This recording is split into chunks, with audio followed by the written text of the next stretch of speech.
Dodger Stadium on a beautiful November Saturday. It's a Big Ten showdown between Michigan and Penn State. Two schools chasing big prizes.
I would certainly second that, because you brought him over just a few seconds before you were going to talk to him, and he was like a cat on the proverbial hot tin roof, and that certainly gives you an idea, with neither team on the field, just how emotional and gut-wrenching it has been for this coaching staff. You know, youngsters can sometimes recover, but I've always felt that with a loss like they experienced last week, that it was going to be tougher for the coaches to step back in this. And now Joe Paterno's offense, which was unable to finish off anything in the second half last week against Minnesota, will go to work here with the first series of the game.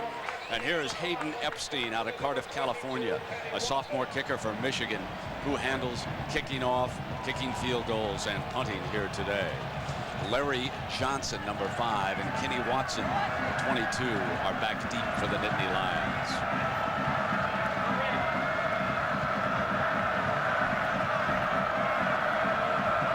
Your Big Ten referee here today.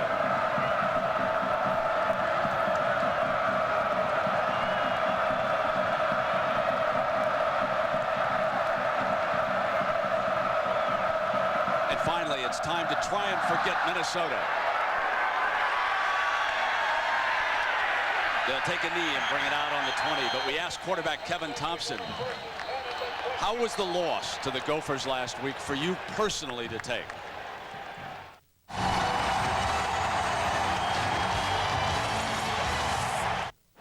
Kevin Thompson and the Nittany Lions with the first play here against Michigan. Everybody will feel a lot better when they snap this ball the first time at Penn State. Eric McCoo gets the first carry and goes nowhere. Hendricks comes up from the safety spot to bring him down as we meet our Chili's starting lineup for the Nittany Lions, who've adjusted that offensive line. Keep an eye on number 51, Eric Cole. They are concerned about the middle of their offensive line, so a change. He moves from guard to center. And the wideouts, Shafi Fields and Eddie Drummond, both capable of going deep. Watch them also on the end around. Then we've seen Kevin Thompson. Mike Ceramelli out of Allentown, Pennsylvania, is the lead fullback as they bring it up now with second down. Ceramelli is offset left. Strength of the formation is behind Stewart to the left. McCoo's second carry, nowhere. Number 56. James Hall trips him up for this Wolverine defense with Williams, Renas, Wilson in that front. Hobson will play today. James Hall already makes his presence felt. Ian Gold will be in the middle of things. And Dahani Jones brings speed. The corner to watch today is Todd Howard. Cato June moves in to start at free safety. Penn State's first third down of this football game. Michigan with 3 down linemen and motion. Fumble! Michigan recovers at the 21-yard line. The Wolverines near the red zone with Ian Gold pouncing on the loose football. The change to Cole as the center backfires on Joe Paterno's Nittany Lions. It's really been a situation that Penn State has struggled with all year, the center position. They played a true freshman at that position, Cole back there. But remember, Brad, Rob Renas good leverage football player in college football is able to get under Cole, who's 6'5". The ball doesn't get back to Kevin Thompson. Renas shoves him back into it. Thompson is not able to get the ball. They stem to the left. Brady will throw on a short drop. Wants Terrell out of bounds and incomplete. He was covered by David Macklin as we take a look at the Chili's starting lineup. Keep an eye on Jeff Backus and Ben Mast, who will leave right now, and Mo Williams will come in and play right tackle for disciplinary reasons. Mo is not introduced as a starter. David Terrell had the first ball thrown at him out of Richmond, Virginia. He has 2 high school teammates on the Penn State team. Tom Brady, in my opinion, the most underrated quarterback in the country, pitches to the A-Train, who battles inside the 20-yard line. But this will set up a 3rd down against a rugged front 7 from Penn State. Courtney Brown could be the first player selected by any team in next spring's NFL draft out of Alvin, South Carolina. 3 linebackers and not a big weakness amongst Arrington, Short, or Morrison. The DBs will be challenged here today. Macklin and King on the corners. Adam and Fox the safeties. They gave up big plays to Minnesota last Saturday. Aaron Shea is the running back behind Brady, who's going to throw it again. Incomplete over Terrell's head. Miscommunication between the wide receiver and the quarterback on that pattern. Brent, you can see the game plan emerging, trying to get the ball to David Terrell, and also giving a lot of attention to Courtney Brown, the defensive end. Double teaming right here. 2 guys on Courtney. Here is Hayden Epstein, and Michigan must account for number 11, LeVar Arrington, on this field goal attempt. 34-yarder. Arrington can't quite get to it again. And Epstein puts Michigan ahead with a field goal. Superman was flying, but he didn't get quite high enough. Hayden Epstein, who put Michigan up with that 33-yard field goal to kick it off for the 2nd time here today. Johnson and Watson back on the goal line. Johnson, number 5. Penn State's defense, Brent, survived. They could not give up a touchdown so early in the game, especially feeling as bad as they did coming into this game.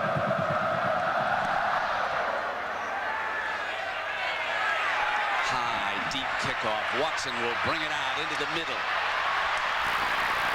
To the 25-yard line. A week ago, Sports Illustrated captured the moment. Arrington and Courtney Brown flying after the field goal that spelled doom.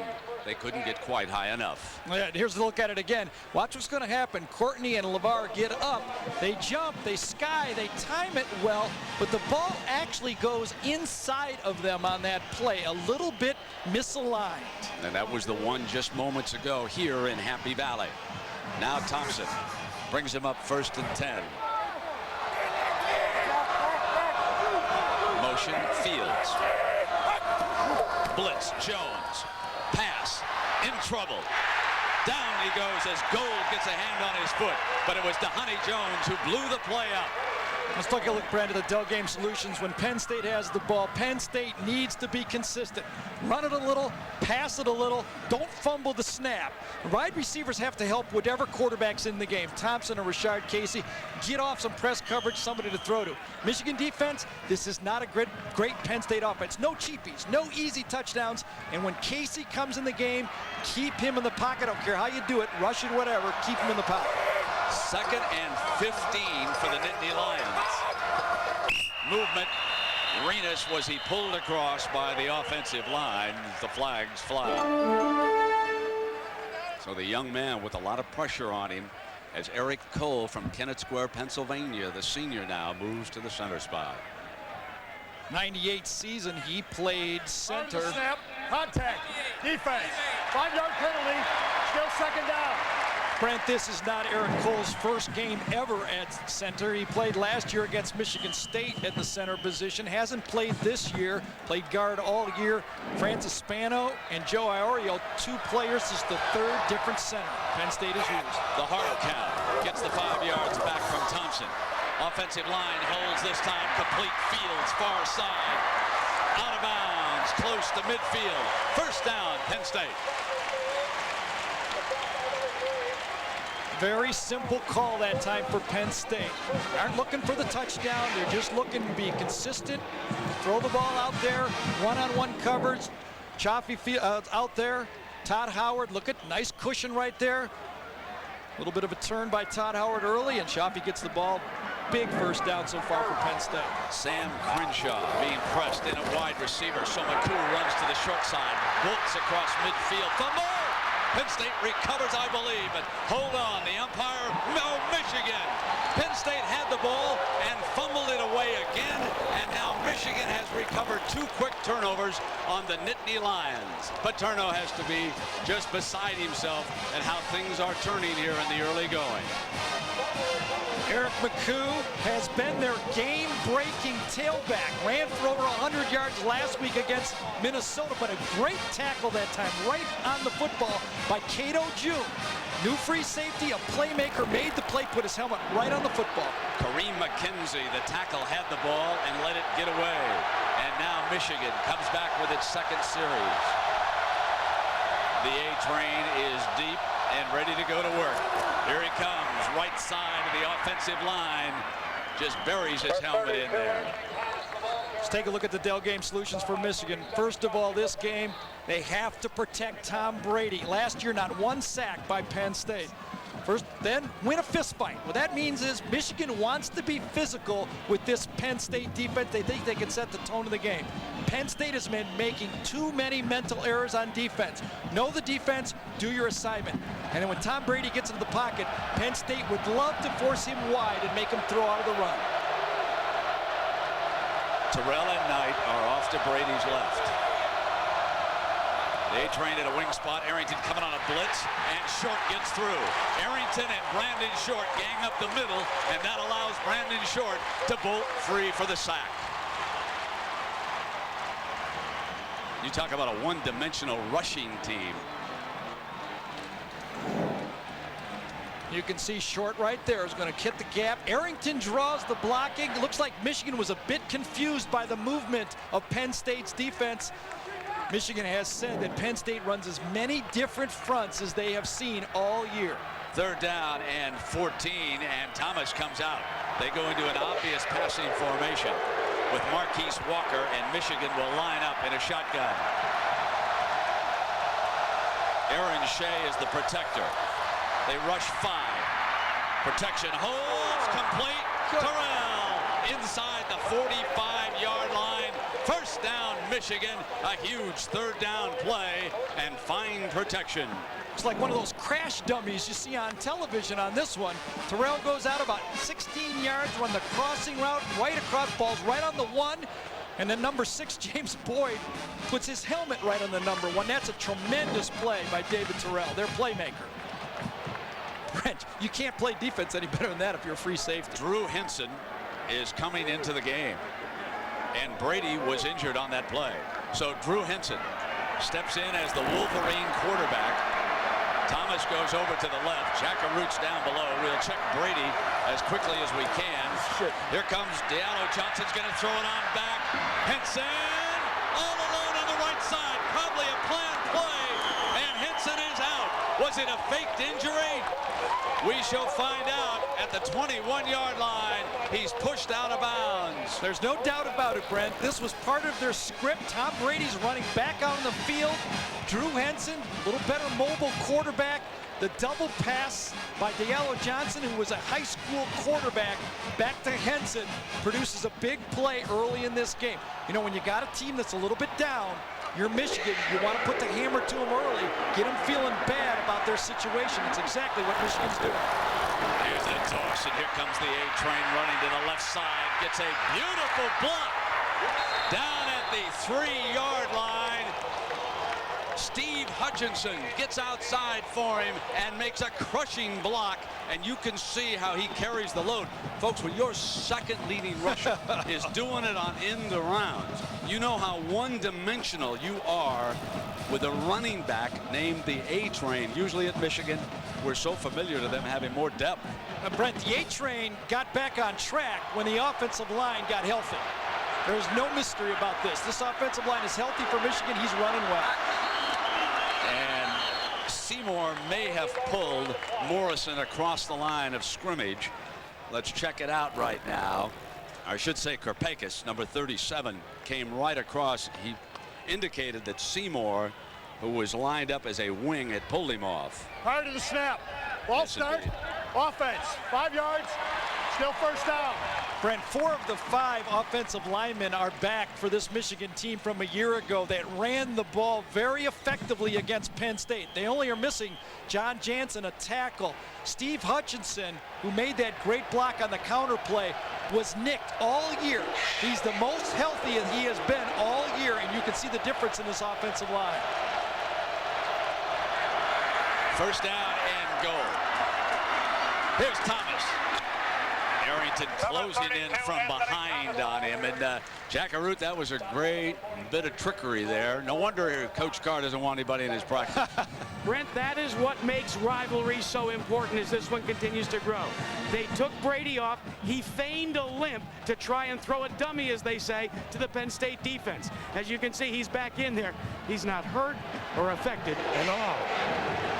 And he faces a second down and goal here, Jack. Here comes Thomas again. There's the pitch. He's going for the end zone, and he's blasted.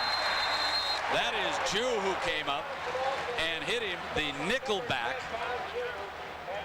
Boa Jew, number 10, the nickel corner, and he's shaken up on the play, but he prevented Thomas from reaching the end zone with this tackle. Bo Jew comes across. Brandon Short was also coming from the backside to give him a little bit of help. I don't know if Jew would have got him completely by himself. Watch Short right here, number 43, come in and help on the tackle with the backside feet, and Jew just cleans him up. Thomas 5 carries early for 31 yards. Jew must leave for at least 1 play. 3rd down and 2, and Penn State must guess whether the Wolverines will go to a pass. When Tooman was their longtime standout tight end, you had to always be careful of him. Here with this Michigan team, Aaron Shea, the fullback, can always slip out and catch a slant pass going in from the 2-yard line. Terrell, here's the pitch now to Thomas, cut back, cuts end zone, touchdown Michigan.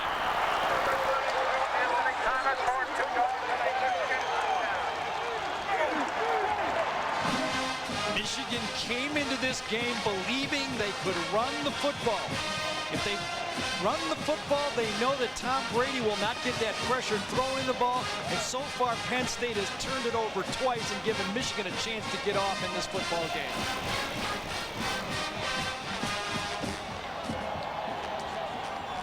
Here comes Epstein for the extra point to put Michigan on top by 10 early points. Joe Paterno talking to Sandusky, not happy with the turn of events as turnovers lead to 10 quick Michigan points here. But this play set it up. Brady limps off. Henson comes in, fires to Diallo Johnson, who goes back to Henson, who is down the sideline, and it leads to Michigan's first touchdown. Timeout.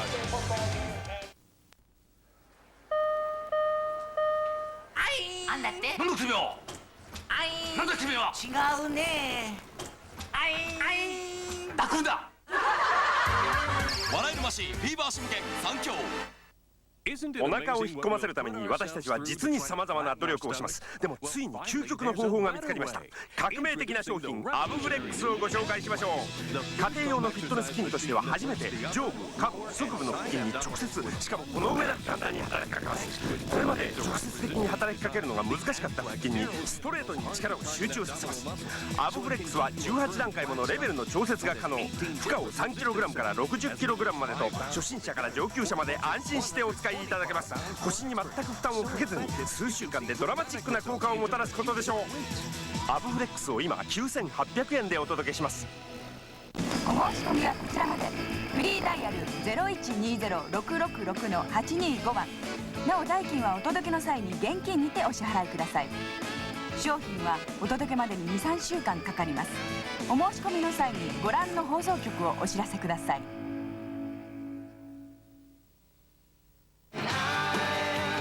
コーララで新たに始まったインディレーシングリーグ2戦。1月29日、その開幕戦がウォルト・ディズニー・ワールド・スピードウェイで開催されます。ガウラではこのシリーズ全10戦を全て放送。世界3大レースに数えられるインディ500を含むリーグ戦、迫り来る興奮、そして迫力の映像。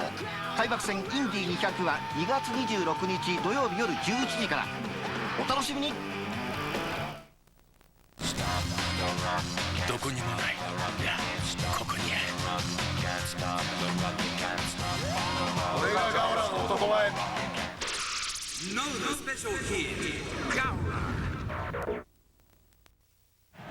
Hayden Epstein, a busy kicker already in this game. This will be his third kickoff for Michigan.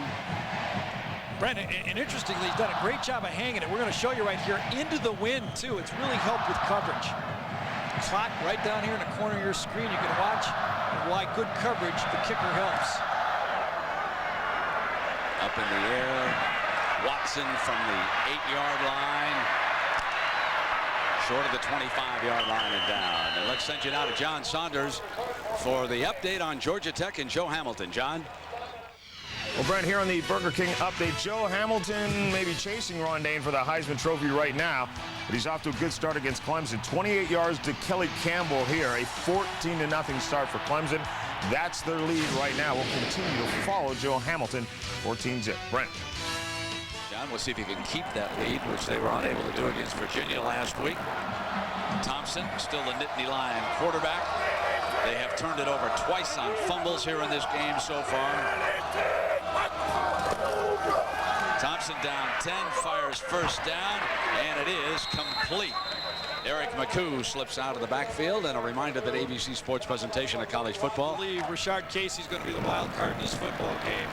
Casey's going to have to come in the game and open up this Michigan defense. They're just laying right at the pocket for Kevin Thompson right now. Larry Johnson replaces McCoo as the tailback. First call, hit in the backfield, couldn't get any place because big number 94, Eric Wilson, stormed across. Gary Danielson and Jack Arute, I'm Brent Musburger. Welcome to Happy Valley. In case you were late in arriving, the weather is beautiful and it's gloomy as far as Penn State is concerned because of these two turnovers. Early in the first football game, a quarterback center exchange, and then McCoo picks up good yardage, but a big hit right on the football gave Michigan life, and they took advantage of it. Terrell checks in as a corner, lines up on the right side. Howard chases motion. Thompson back again. Renas is battled off. Wobbly, incomplete.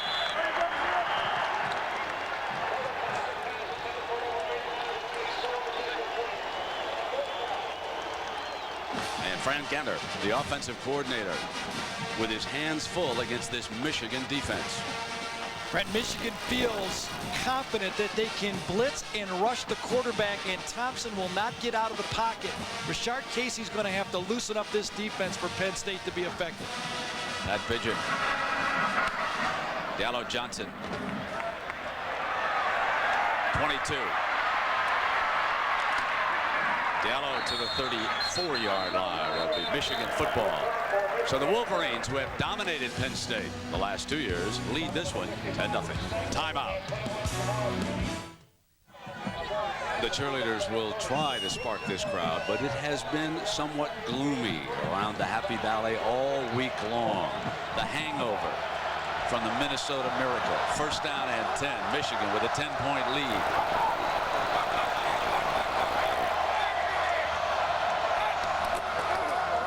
Thomas cuts into the heart of the defense and picked up 3 yards on that carry before he is surrounded. Brandon Short, the ringleader of that defense, and Thomas, 7 carries, 36 yards. Really have to admire Tom Brady, Brent. You talked to him about getting ready for this football game and what they had to do early in the football game. And Tom Brady has been consistent all year. He only has 3 interceptions, as you can see right there. Yeah, you know, Gary, I think he's the most underrated quarterback in the country, and that's because he had to duel Drew Henson in the early going. It's toughened him. There's no doubt about that. Walker steps behind him in motion. Thomas, the middle, and the Red Sea opens up for him. And let us find out about Indiana. Let's send you to John Saunders. John. Well, Brent, as you know, Minnesota put it to Penn State where you are last week. Today facing Indiana. Antoine Randall with the pitch to LeBron Williams, who drives it in from 4 yards out. And Indiana on the board first. 7-0. Brent, back to you. On the other side of the equation, the Golden Gophers had to be so happy about that huge victory here in Happy Valley. Tough for them to concentrate. 3rd down and 2. And now Thomas goes straight ahead toward the first down. Emotion is what separates football from a lot of other games. You can go so far on emotion when you get up for a team or down for a team. The coaches all tell you the same thing. We had a great week of practice. Oh, we were great. Everything exactly. was fine. Nobody knows. I'm not buying it. Nobody knows anything, really. You don't know until the game starts. Coaches, you always ask them, "How is your team ready?" I'll tell you after about a half a football game. You know, when the matchups are this close, you have a team like Penn State and Michigan where talent is pretty even. It usually goes to turnovers, mistakes. Something usually causes the game to tilt. Right now, though, Brent, I really believe that Michigan came into this game believing they could beat this Penn State. Michigan came into this game believing they could beat Penn State because they've had success the last 2 years. 61-8, the score the last 2 years. The one thing that I have noticed, Gary, is the blocking of the Michigan offensive line. Backus, Hutchinson, Brandt, Seaman, and Williams doing an outstanding job. Steve Hutchinson on the play that set up that touchdown. I mean, he just blew around that pulling guard situation. They're finally healthy, and remember, Minnesota kind of showed Michigan a blueprint how to do it. Minnesota a week ago ran the ball 52 times against this defense. Play fake A-Train, got 3 on him, set the screen, and it was blown up beautifully by Scary Adams, the free safety. Read it perfectly. Scary Adams is another one of those hitters in that secondary. He and James Boyd kind of take turns. He's right on the left side of your screen right here. A little bit of a play fake, trying to get Courtney Brown, the sucker in the backfield on the left side. Throw the ball up. Courtney made him float the ball a bit. And Scary Adams puts it into second long. If you're Michigan, you have to know where LeVar Arrington and Courtney Brown are when you're pass protecting. There's Courtney, there's LeVar. Needs 16 yards on this second down. Gonna run and get nowhere. In fact, they're gonna lose yards. They're gonna have about 2nd and 17 or 18 coming up right now. That did not fool the heart of Sandusky's defensive front. Penn State came into this game, we showed the graphic earlier, 37 sacks, and they've really been going the last 5 games. But if you look at those sacks, out of the 37 sacks, 26 of them have come from Courtney Brown, LeVar Arrington, and Justin Kripakis, the 2 ends and the linebacker. Michigan has to earmark those guys. 3rd down and 17. Knight says I'm being pressed by Arrington. Points at the linebacker. Brady looks back in that direction. Gets good blocking. Comes downfield, wants Terrell. Overthrew him that time. See, that's one of the things that Tom Brady does. The decisions he makes as a 5th-year quarterback that you don't even notice. That's a good incompletion if you're Michigan. Hey, let's punt the ball. Let's not try to make a first down when nothing's there. Here comes the busy Hayden Epstein. Branch back deep. Booms a beautiful punt. What a great all-around kicker he is. And no fair catch signal. No.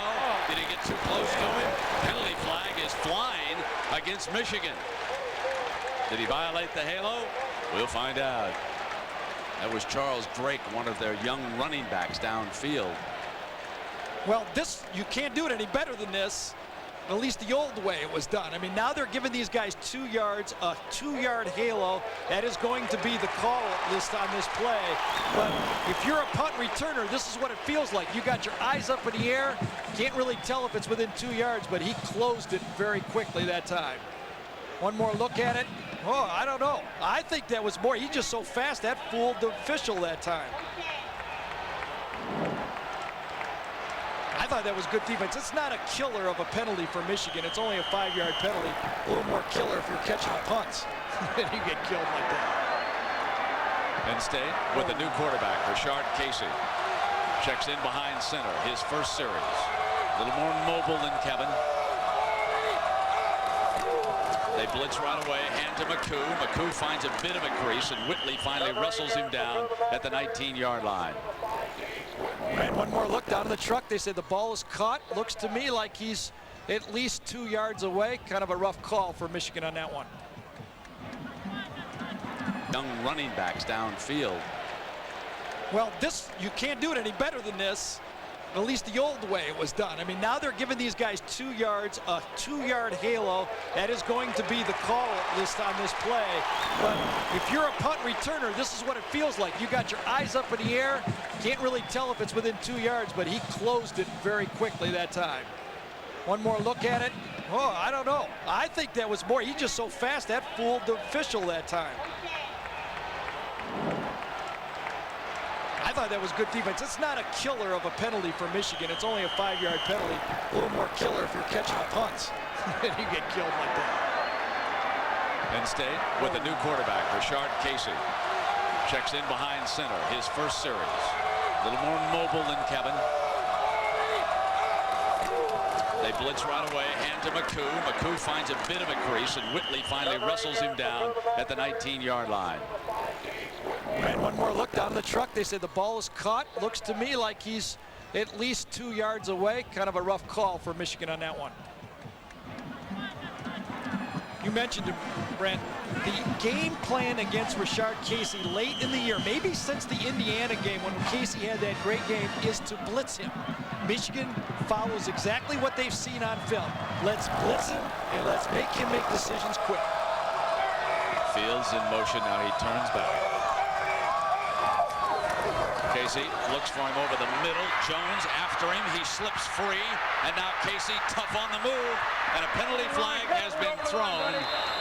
Incomplete, and there's a penalty flag thrown on the play.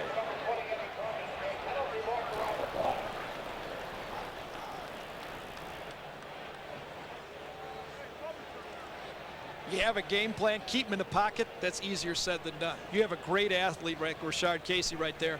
You blitz, he sidesteps one guy, and all of a sudden you're in danger. Foul on the play. No foul on the play.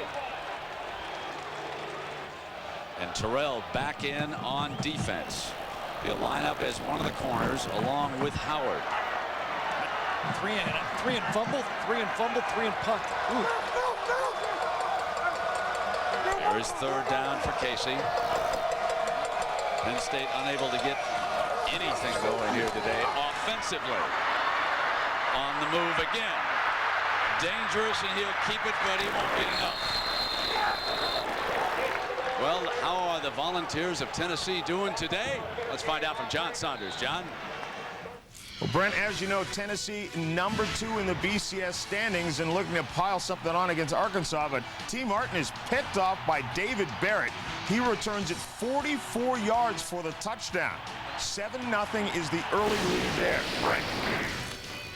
Oh, look out now. The Razorbacks owe him one after last year when that gift was handed to him as the ball was put down on the carpet. Pat Pigeon back to punt it, and Diallo Johnson deep to return for Michigan. Good punt. Johnson signals fair catch at the 28-yard line, and a penalty flag is down. A penalty flag is down on the 50-yard punt. Very surprised that Michigan came with this corner kind of gunner blitz this time. I don't know if this is going to be a first down or not. It's going to be very close.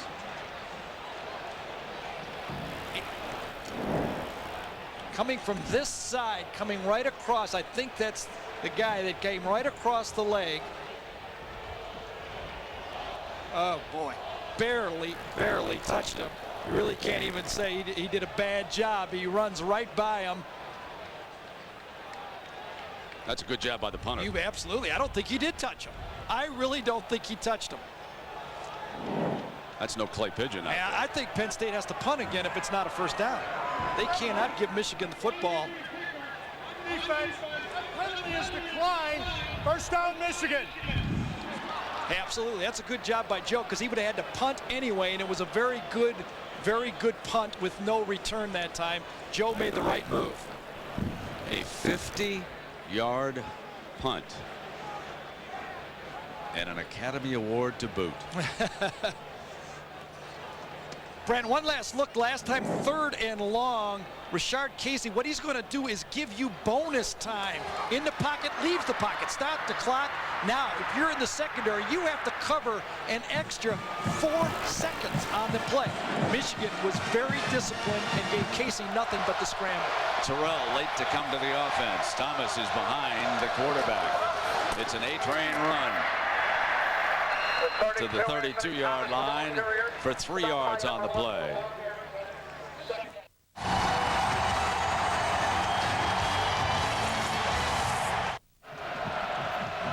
Brady eyes the right or the strength side. Shea is right behind him. Good blocker. Brandon Thomas picks his way and close to a first down. Let us check in with our colleague Jack. Jack, what a wonderful November Saturday here in Happy Valley, huh, my friend? Oh, absolutely. And this man, Anthony Thomas, has got to be smiling. You know, he missed most of the summer workout program for the Wolverines due to a foot injury and an emergency appendectomy. But during that time, he studied his running style from last year and determined that he was running too high up. So he's lowered his center of gravity this year, and you can see from those statistics, he's done quite well.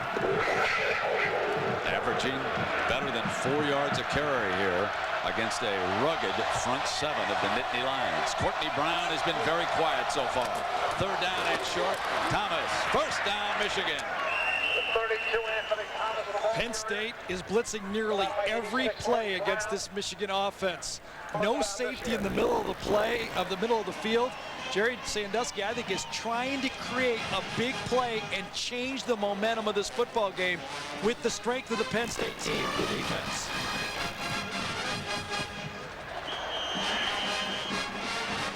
Arrington's certainly one of those fellas who can make the big play. Sometimes tries too hard to make the big play. Brandon Short there in the middle, but it is Courtney Brown who Michigan is doing an outstanding job on.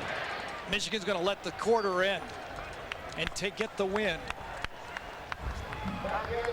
There was one big play, but it was Michigan creating it as Tom Brady limps to the sideline. Drew Henson dashes out, but it was a planned play. Diallo Johnson, and the T-formation quarterback is a legal receiver in college football.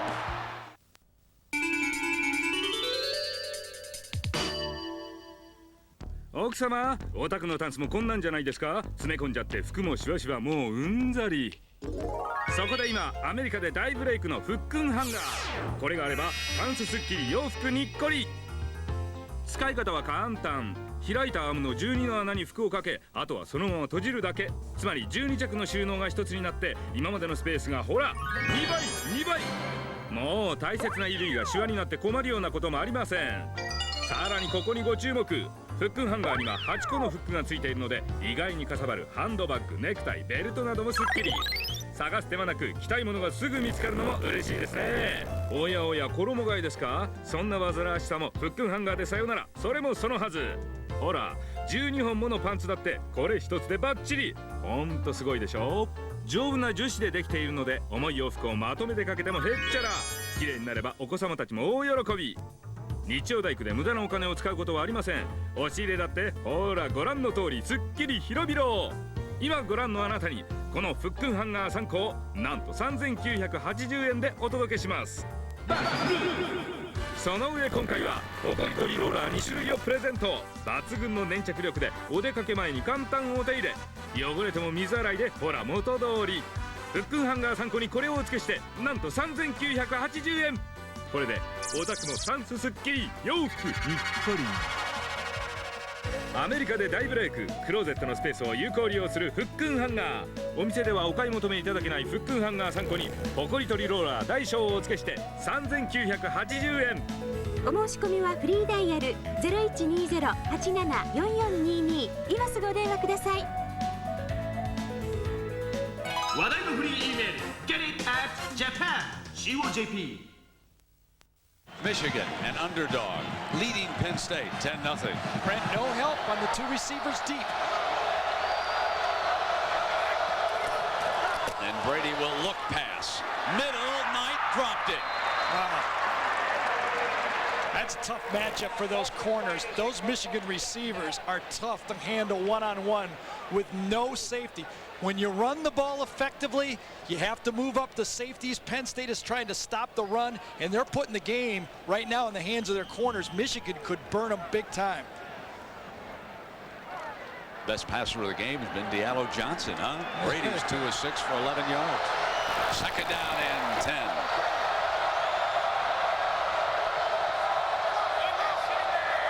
Knights the motion receiver. Thomas behind Shea. And a crease was created by the fullback. And Thomas carries it to the 46-yard line. Jeff Backus, the leader of this football team, says we have to be physical against these guys. We have to set the tempo of the football game, win the fist fights. You can see him right there driving his man right in the ground. And the man he drove into the ground, he drove to the bench. Freshman Kennedy leaves.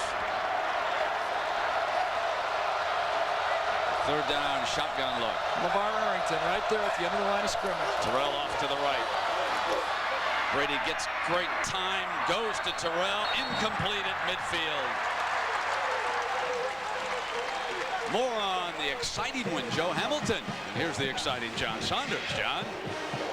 I'll try to be exciting, Brent. This time around, Georgia Tech against Clemson. Joe Hamilton still in the hunt for the Heisman, and here's one of the reasons why. Look at the gun on that arm. Tosses it 42 yards to Kelly Campbell, and right now it's 21-zip. Brent. And he's sending good wishes to the Iowa defense, too, over that Heisman battle. And Epstein hangs another punt. Branch. Now, that one was a penalty. Yep. No question. They violate the halo back there at the 10-yard line. Wasn't so sure about the first one, but no doubt about that one. Add 5 more to it. Branch getting down there so clean, he's got to put the brakes on a little earlier. Good punt by Michigan, but Branch was down there. He should have broke down and made the easy tackle instead of the highlight tackle. So a 43-yard punt with a 16-yard return, and young Charles Drake getting closer. 2-yard radius violation on the kicking team. That penalty is declined. First down, Penn State. Yeah, so it puts you in double jeopardy. If you're going to violate the halo, you might as well tackle it. Might as well. You can't give him a 16-yard return. Let us take a break. Lloyd Carr and Michigan lead it 10-0. Johnson in at running back, and Penn State desperately needs a running game as Kevin Thompson returns as the Nittany Lion quarterback. So Rashard Casey goes back over to the sideline, and Johnson is eaten up, but he battled free and couldn't get back to the line of scrimmage. And you know, Joe Paterno says that he handles his quarterbacks by the seat of his pants, and so we asked Rashard Casey, how do you prepare on the sidelines when Kevin goes back into the game? I think that they should define their roles a little better. Neither player is sure of what he's trying to do in a game. Joe just playing it by the seat of his pants. I think it's tough on both of them. Hard count works again. Brings him across, and Kevin Thompson goes down. Loose football is picked up by Penn State. But I believe that the Michigan defensive front jumped again on Kevin's hard count. I think you're right, Brent. You know, Rob Arenas is really changing this football game right now. The middle guard center matchup is destroying that run game. We're saying Penn State needs to run the ball better. Rashard Casey needs to look at coverages. I'll tell you right now. Offsides, defense, 5-yard penalty, still second down. This was the previous play, Brent. First down play. Watch what the nose tackle for Michigan is doing to the middle of this Penn State offensive line. He's just blowing it up. The pulling guard can't get out. The fullback can't get out. I mean, you've got your middle guard taking 3 blockers in one play. And Rashard Casey comes right back into the game after watching that play. Second down. He will throw in a foot race. Hobson after him. Throws almost intercepted on the far side. Just chucked it away wildly, if you will. And over there on that side was James Hall.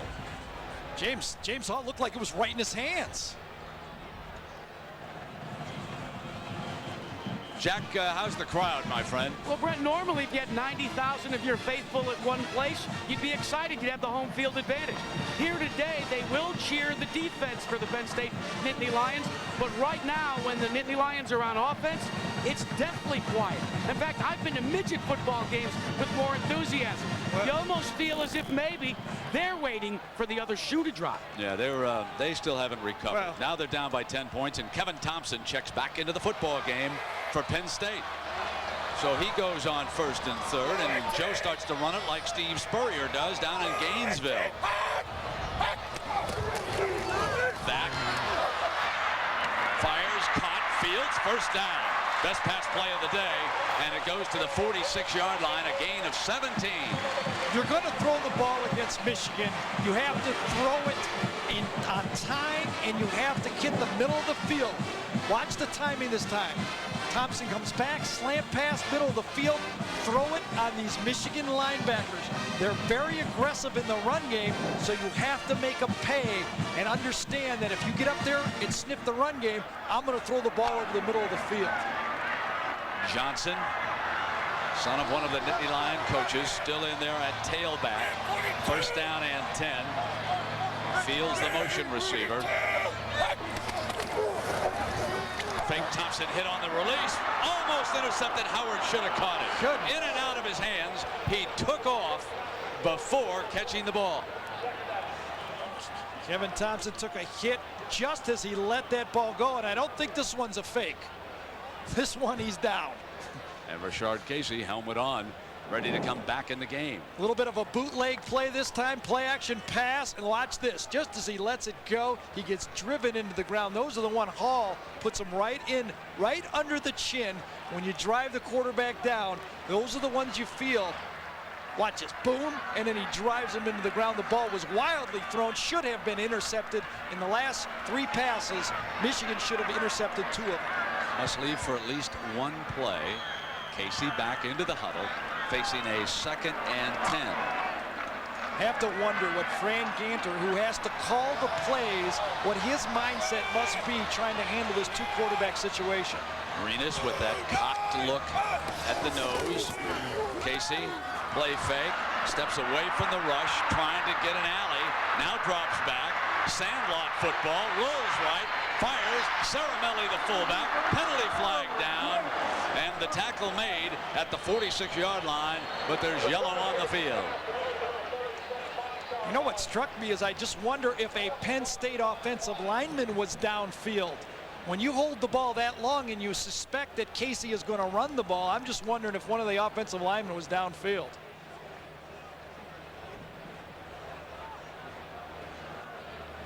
We're going to have a mini huddle. Officials understand what a big game it is. Both teams still alive for the Rose Bowl. You know, one of the things about Rashard Casey, they have preached so much, stay in the pocket and throw it, stay in the pocket and throw it. But there comes a time when he has to rely on his athletic ability, haul out of there and take off. Forward pass did not cross the line of scrimmage. Therefore, there is no foul. Boy, I don't know about that. The ball was not thrown across the line of scrimmage. See, that's exactly what it was. There was a lineman downfield. But in college football, you can have linemen downfield as long as the ball is not completed downfield. I thought that was clearly thrown past the line of scrimmage, but I'm watching 3 guys at the same time, Brent. So help me out here. What'd you think? I thought it was very close. Way to go. Right down the middle. You can 3rd down. Ann Arbor and in Happy Valley tomorrow. I'm more concerned with this snap, my friend. Exactly. Casey is up under center. Stewart, the tight end, to the left.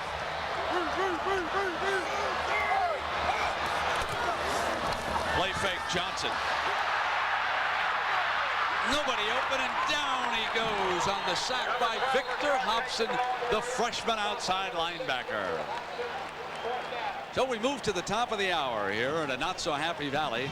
The Nittany Lions, who failed to score a touchdown in the 2nd half against Minnesota in that shocking upset a week ago, can't score anything here so far against Michigan in the 1st half. They've fumbled it away twice, and that has led to 10 points by the Michigan Wolverines. Both teams with a chance to go to Pasadena. Diallo Johnson runs up, fields the punt, down at the 25-yard line. So we'll take a break. 11 minutes and 14 seconds left in the 1st half. Timeout. Our Aflac trivia question today features Jerry Sandusky in his last home game. Defensive coordinator, 23 years. On the staff, 32 years. Who was the Penn State defensive coordinator before Sandusky? And you qualify I mean, you qualify as a Nittany Lion expert if you know the answer to that. They've had only 2 here at this school. And, of course, one of the most popular figures here in Happy Valley is Jerry Sandusky. Total yards for the game. Michigan. Tom Brady. Play fakes a beauty. Drops it back off to the tight end. And he is out of bounds at the 40-yard line. Sean Thompson for 15 yards. When you play against a Penn State defense, you have to be ready to face a guy, been here a long time, obviously, and everybody who goes against them says, you don't even know what their base defense is. Of course, he's always, being known now, and where he's going to go his work in the future is the second mile charity that he's so proud of. He helps an awful lot of youngsters. Toss, A-Train, looking left. Arrington stands him up on the 36-yard line.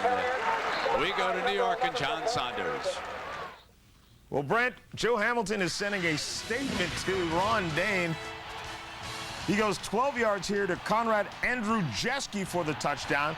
10 of 11, 213 yards, and 3 touchdowns, and a 28-14 lead. Meanwhile, Illinois looking to go to a bowl this year. They have a lead over Ohio State. Back to you. Oh, tough year for the Buckeyes. We'll see them next week in Ann Arbor and that annual Donnybrook with Michigan. Here's Brady. Gets great protection, and Terrell drops it. That is the second drop ball by a Michigan receiver. Terrell knows he dropped it. One of the best in the country. Brent, when you said great time for Tom Brady, the reason he had that time is because Aaron Shea, the H-back, fullback, tight end, kind of do-it-all guy for Michigan that time, took on LeVar Arrington and stoned him. Just completely stoned him. Watch him right here. LeVar's going to come into your picture on the right side of your screen. Watch this. One of the best pass rushers in college football, and Shea keeps his feet moving and just stones LeVar. And this ball should have been a big play for Michigan. Drilled him right between the ones. Stayed up high on Arrington. Third down. Brady. Arrington trying to come again. Steps away from him. Brady now working to the left. Arrington comes back and tries to knock it out of his hand. And it was wise on Brady's part to wrap up the football, go down with it, and Michigan must punt. But I mean, Mr. Arrington was stomping and storming. Number 11's not going to lose them all. There's no way. I mean, when you're matched up against this guy, you better be ready every play. You know what I really liked about Tom Brady that time is he looked behind him. That's where fumbles come if you're a quarterback. They were coming after that punt that time, and Epstein gets it away, and here is Branch. He gets the halo this time. Comes left, looks return, got an alley. 35, 40, 50, midfield. Branch breaks free. Nittany Lions are back in it. No flags. 79 yards.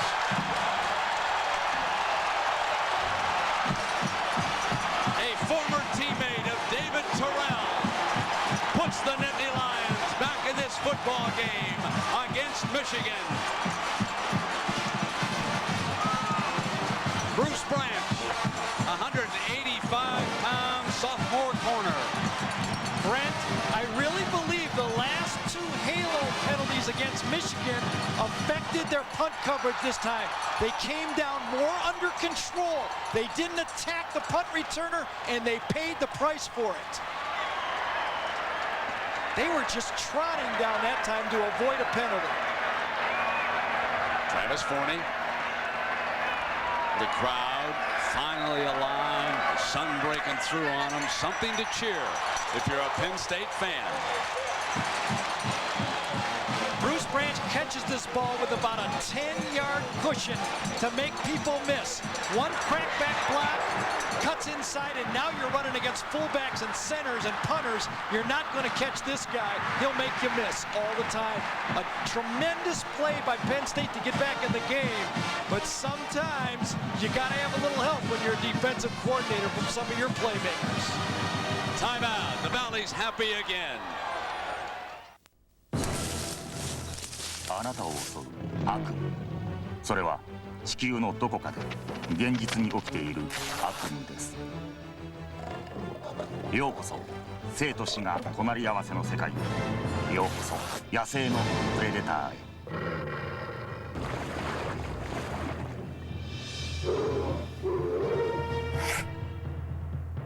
ワーナーホームビデオとフランクリン・ミントが送る戦慄のビデオシリーズ。残虐な戦いを目の当たりにする恐怖。不意に襲いかかる毒が忍び寄る危機。身の毛もよだつ生き物たち。今なら第1巻百獣の王の威厳がわずか1950円でお手元に。今すぐお電話を。猛毒で獲物を内側から溶かしてしまう巨大グモ。その巨大グモを食べてしまう人間。2巻目からは毎月1本ずつ3950円でお届けします。血に飢えた狼。獲物を執拗に追うチーター。毒を吐くヘビ。迫り来る巨大グモ。アザラシに襲いかかるシャチ。ネイチャービデオの決定版野生のプレデター。今なら第1巻百獣の王の威厳がわずか1950円。お申し込みは 0120-588-202。血も凍るような映像野生のプレデター。果たしてあなたは目をそらさずにこれを見ることができるだろうか。お申し込みは 0120-588-202 0120-588-202 フランクリン・ミントまで、またははがきでご覧の宛先へ。お支払いは商品到着後に。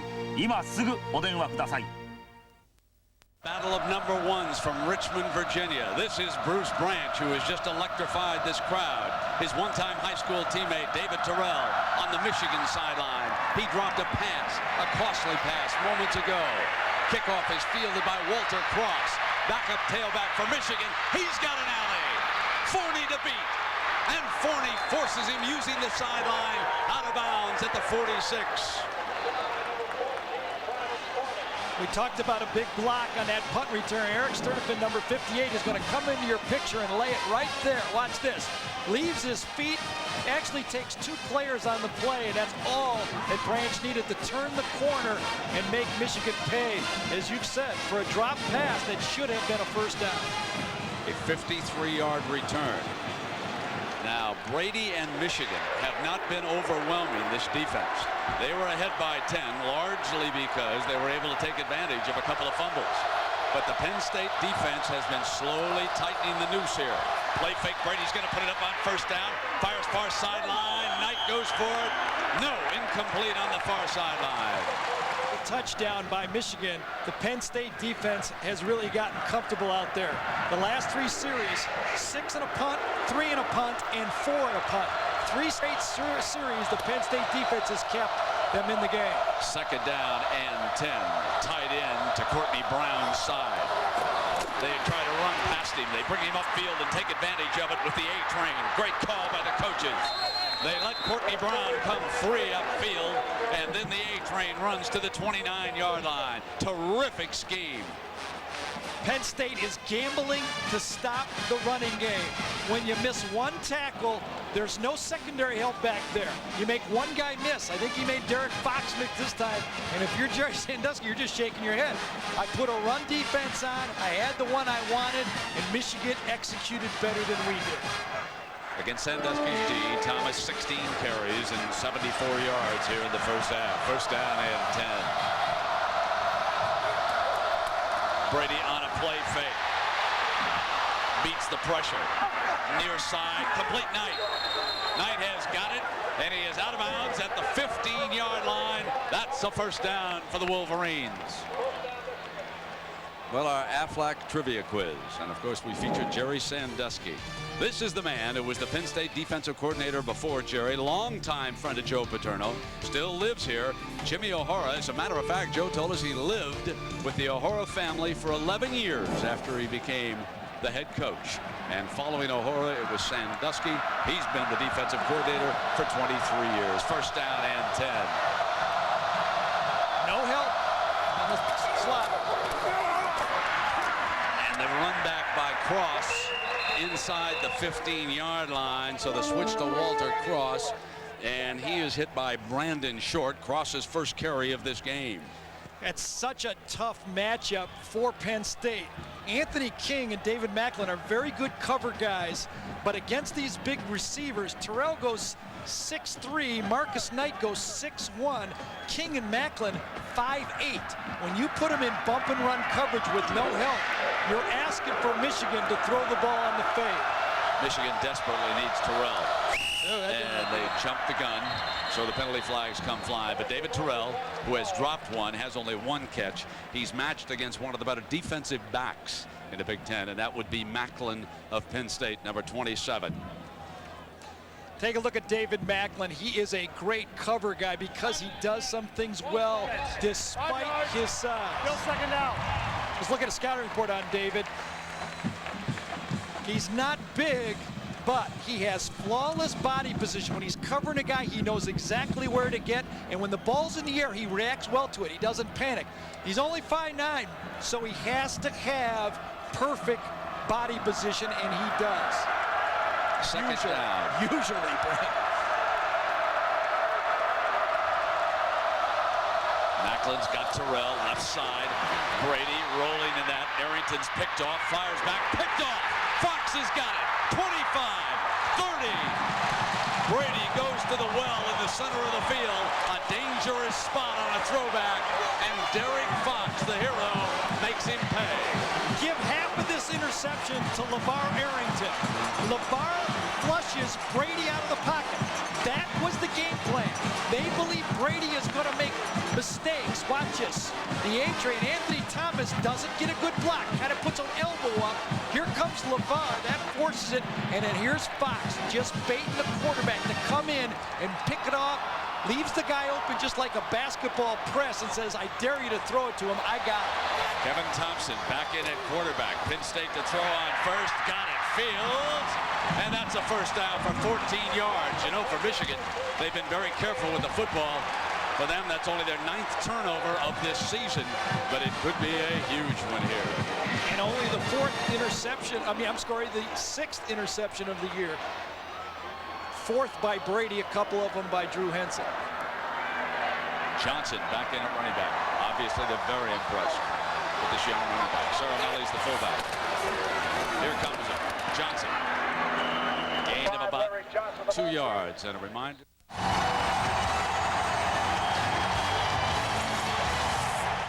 Go for the rushing record. Needs 99 yards against a weak Iowa defense, and a lot of folks who follow it think he may get that record before the intermission today. Second down coming up. 9 yards to go for the Nittany Lions. Dropped. So both teams starting to drop the ball. That was John Gilmore, the sophomore. Good read of the blitz that time by Kevin Thompson. He knew he had his tight end on a little bit of a hot throw that time. You bring the blitz inside, dump it to your tight end, you should get a first down out of it. Michigan's run defense has stymied this Penn State offense so far in this football game, forcing Penn State to do different things, and it does not look like they're comfortable throwing the ball yet. Jim Herman, the defensive coordinator, has 3 down linemen. They'll chase the motion man with Howard. Now it is Thompson straight back.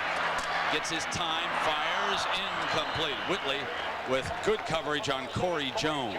Michigan was very fortunate that time. A man in motion completely got them discombobulated in the secondary. Very fortunate to get an incomplete pass.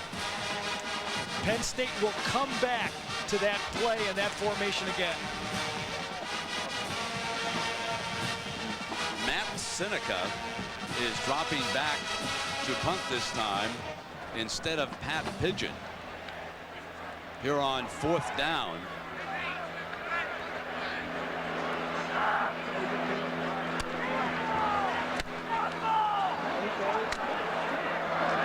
Johnson, the 19-yard line, out to the 26-yard line. So it's a 7-yard return on a 37-yard punt.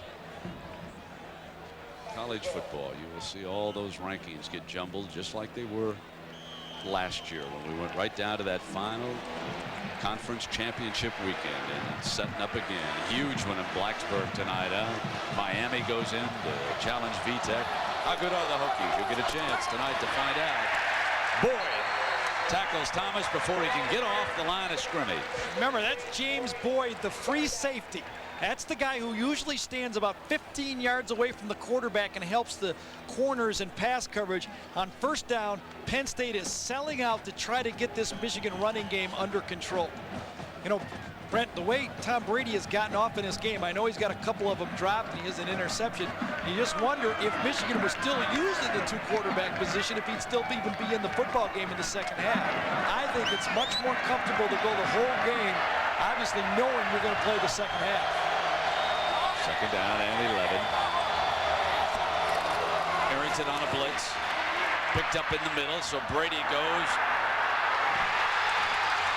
Oh, incomplete. Battle for the ball deep that time. Boyd was battling Knight back deep. And it is ruled incomplete. You know, both of these.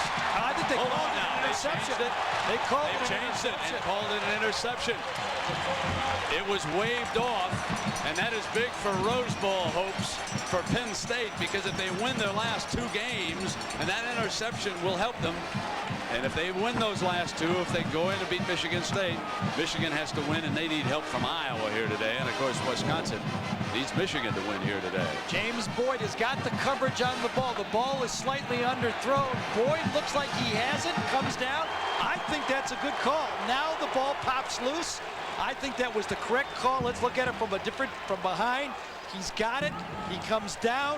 That's an interception. That's an interception and a great play.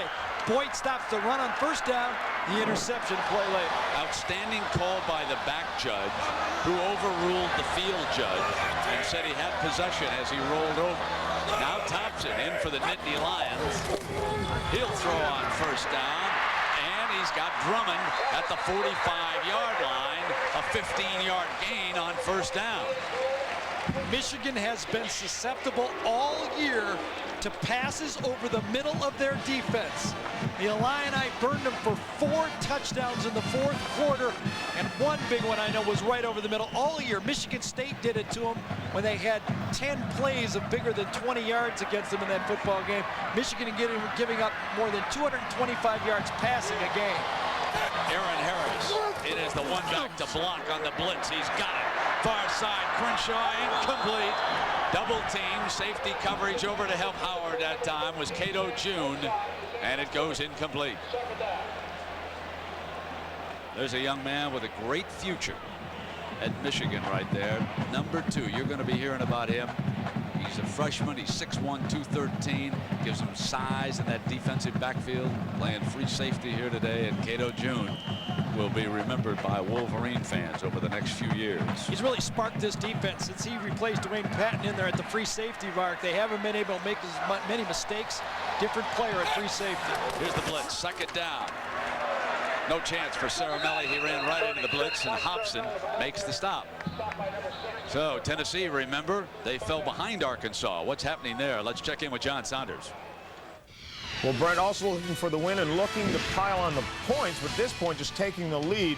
Following a turnover, Jamal Lewis leaps into the end zone, 1 yard out, and Tennessee has grabbed the lead 10-7. For more, log on to abcsports.com, on ESPN.com, part of the Go Network.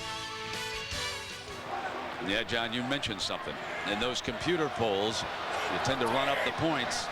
And Tennessee, if they get a crack, will add on an extra touchdown. They're in that battle with VTech. There was movement, and the linesman throws the flag. This time the hard count got his own guys. Penn State, Kevin Thompson uses the hard count. Been successful with it early in the game, but this time got his own one. Prior to the snap, ball start, offense. 5 yards, still third down. So the BCS standings right now, and if they played the title game today, Florida State and Tennessee, and of course they don't play it today. So Virginia Tech and Florida and Kansas State, Nebraska, and yes, even Penn State and Wisconsin down there at the bottom have a chance. They need a lot of things to happen for things to clear out, and a lot of things will happen. We just have to wait and see what they are. 4:32 to go. Huge cushion up here. Huge cushion. 20 yards. Fields cuts back. Thompson against the blitz. Deflected, incomplete. Williams and Jones The defenders on the play.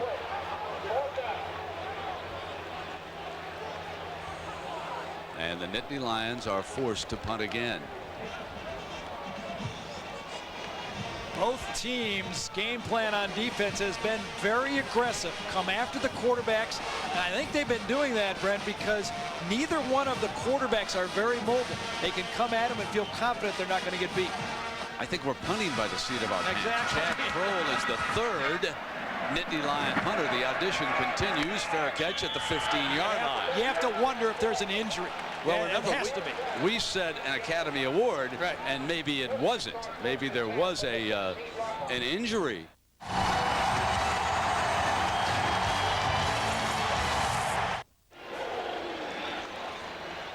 First down and 10 for the Wolverines.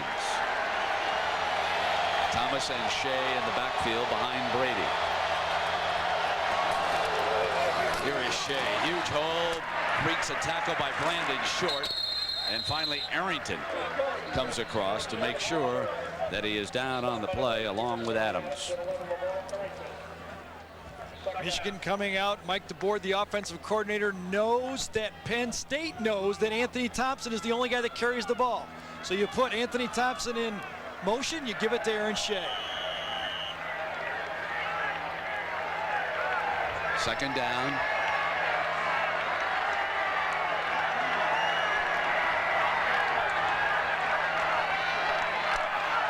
Length of the huddle would indicate that Michigan's going to put it up on this play.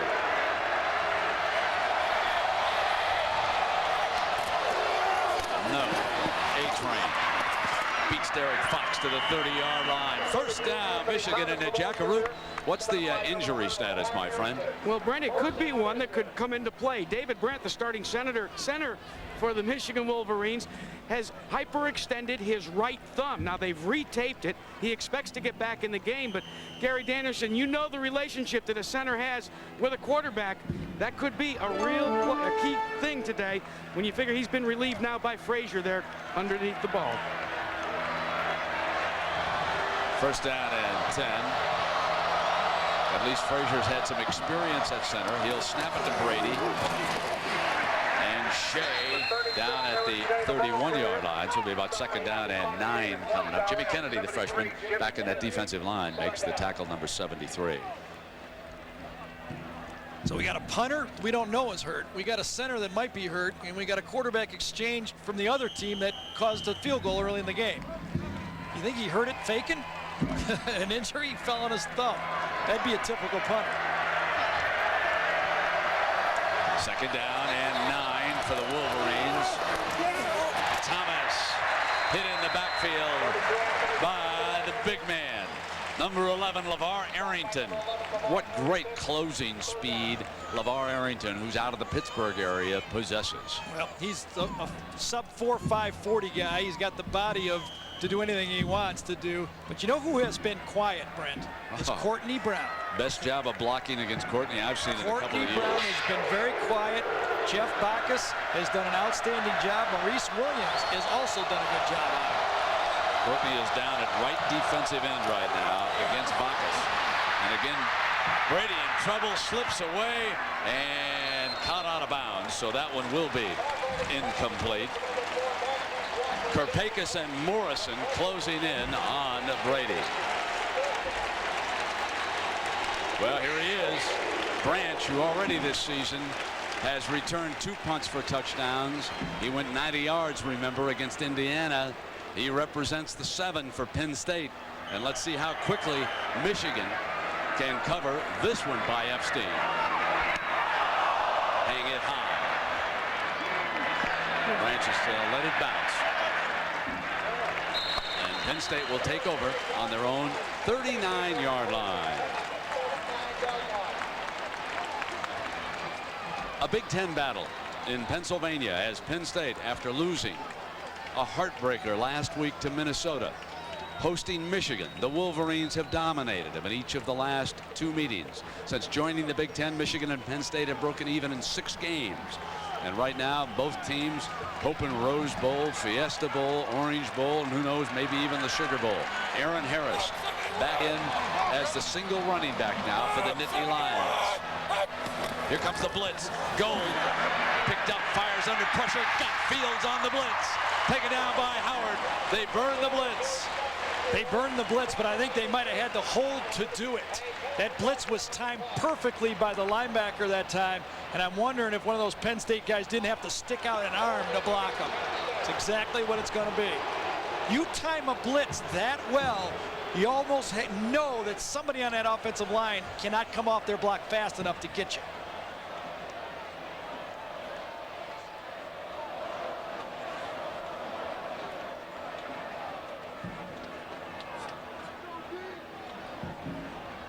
Holding, offense. 10 yards, previous spot. Still first down. Coming right up the middle this time. Ian Gold is going to come right there. I think that's the guy that got held on the play. There it is. Gets held. Absolutely. The right guard that time just pulled him down and made a play, and that's why Thompson got the ball off. 1st and 20. This is complete to McCoo, the running back. Back almost the original line of scrimmage, and now Jack hustling back and forth. And tell us about the Penn State punter pigeon, Jack. Well, Brent, let's remember and preface this with the fact that at Penn State, Joe Paterno likes only to release official word on injuries from the press box. But we went down there and spied over and watched the athletic trainer working on Pigeon's left hand, actually up on the knuckle area. They retaped it. It looks as if it shouldn't be an injury that would affect his kicking. Maybe catching the ball, though. All right, we'll keep an eye because they've used 3 punters in this game. 2nd down and 11. Thompson incomplete. Overthrew Fields that time. He was doubled by Bellamy and Dhani Jones. Number 19 is an interesting defensive story from Michigan. That is young Bellamy, who is a wide receiver, but because injuries have depleted the defensive backcourt, he has been switched over there for a time, and the coaches say he'll be back on the offensive side next season, but we'll see about that. Yeah, Brent, I've been talking to the coaches this week, and they said, you know, he's doing so well, we may just leave him there. Those corners are hard to find. 3rd down 11. Whitley shows bump and run. Dhani Jones comes up into a gap. Thompson fires far side, deflected by Whitley, who did just get a finger on it. Drummond was in an open spot, and Whitley knocked the ball away as Kevin Thompson is shaken up at the 29-yard line. Well, we don't have a 3 knockdown rule, but that's 2 for Kevin Thompson. The Michigan defense wanted to be physical. That has been the rallying cry all week. Be physical against Penn State. Rashard Casey checking it out. That one looks like it caught him right on the chin as he let that ball go. This one looks a little more serious than the first one, so we may be seeing Rashard Casey for Joe Paterno in championship series with Ron Dane going against that Iowa defense. His career rushing statistics, and Ricky Williams, who established the mark for Texas a year ago on Thanksgiving Friday against Texas A&M.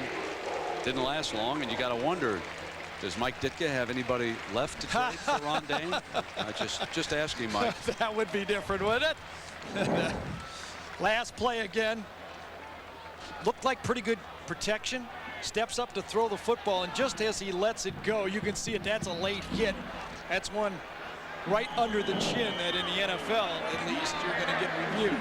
But not even a penalty flag call. So Kroll, apparently for the time being, has won the job. This is his second punt. Fair catch is the signal. Hits him. It's loose. Michigan pounces on it, and a penalty flag is thrown. Wouldn't have made any difference even if Penn State got the ball. They're going to call the 2-yard halo rule.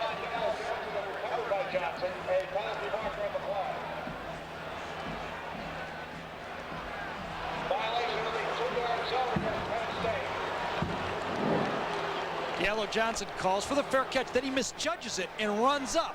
And then, even though Boyd backs away from the play, they called him 2 yards. I don't know about that one either, but, you know, I can understand the rule, though, Brent. Those punt returners are at the mercy. You can take a guy out when he's just looking up at a football. I think it's a good rule added to college football. Lloyd Carr's team stumbled at East Lansing. Could not recover. Lost a heartbreaker in Ann Arbor to Illinois. They have won their 2 games since, and they're still in the chase for the big prizes this year. But they must win here today against Penn State. First down and 10. The senior quarterback, one of the co-captains, Brady, brings the Wolverines out to the south. Anthony Thomas. A yard and no more as that front wall for the Nittany Lions, one of the best in college football, closes in. Brandon Short, number 43, playing in his final game at home. Brandon Short was probably the most positive person I've ever talked to after a devastating loss. I mean, all his hopes and dreams. Remember, he spurned the NFL last year to come back to take a shot at the national championship and to have a game end that way. And watch him walk into our media room and say, somehow, some way, we're going to get back into it. You just watch. It's going to happen. First, they better get by Michigan.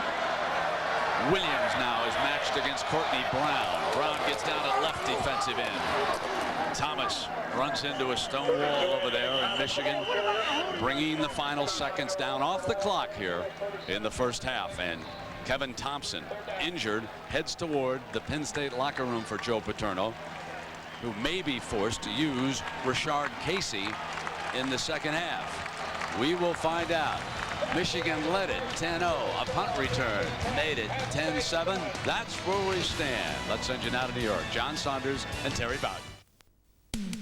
0120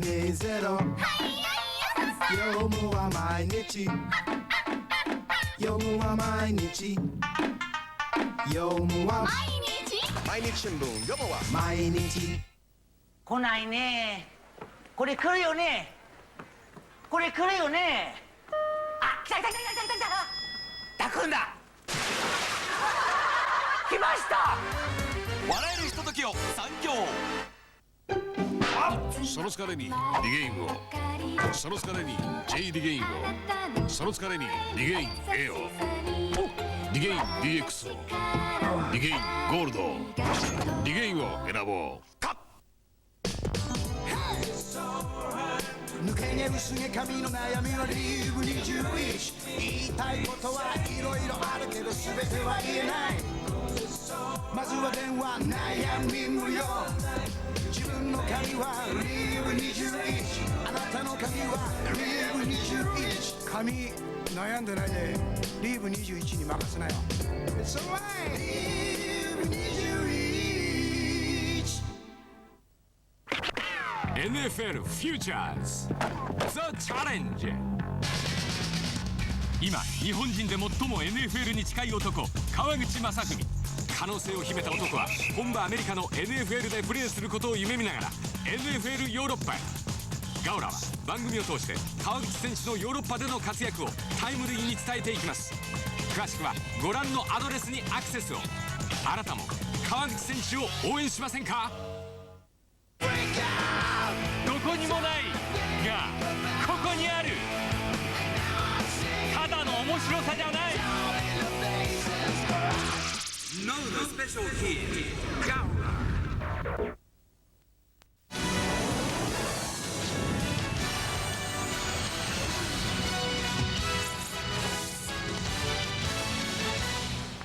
Defense is featured here. 10-7 Michigan leading Penn State. Let's take a look now at our Morgan Stanley Dean Witter first half stats.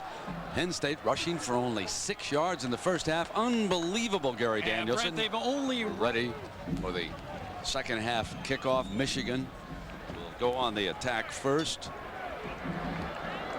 Brent, I can never remember as long, and I've been doing this for 10 years now, not as long as you, but 10 years, Penn State running the ball only 7 times in the first half. 7 attempts. That's incredible.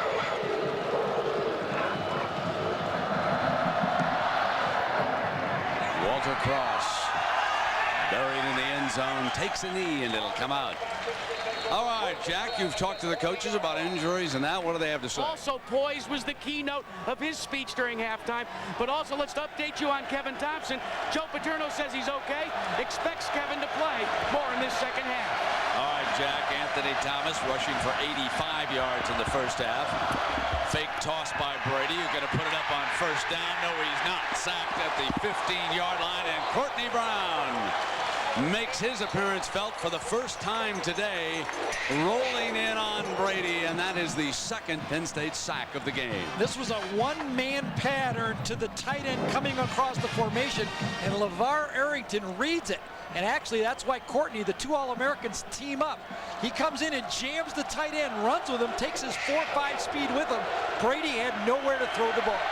And on the other side, the second tight end, Thompson, could not handle Courtney Brown that time. He came free, second down and long. Good protection, middle. Terrell snaps his second reception. First down. And David Terrell's biggest play of the game as he goes against David Macklin. It's been there all day. Penn State has been challenging Michigan to throw the ball deep. Terrell has been one-on-one covered. There's nobody back there. One-on-one, best player, the game breaker against Macklin, who got out of position that time. The ball was there. Terrell dropped a key one just before the punt return in the first half, and Terrell is happy. Hey, throw me the ball. They put one-on-one coverage. I can be a difference maker. 26 yards on that play. Ball at the Michigan 42-yard line.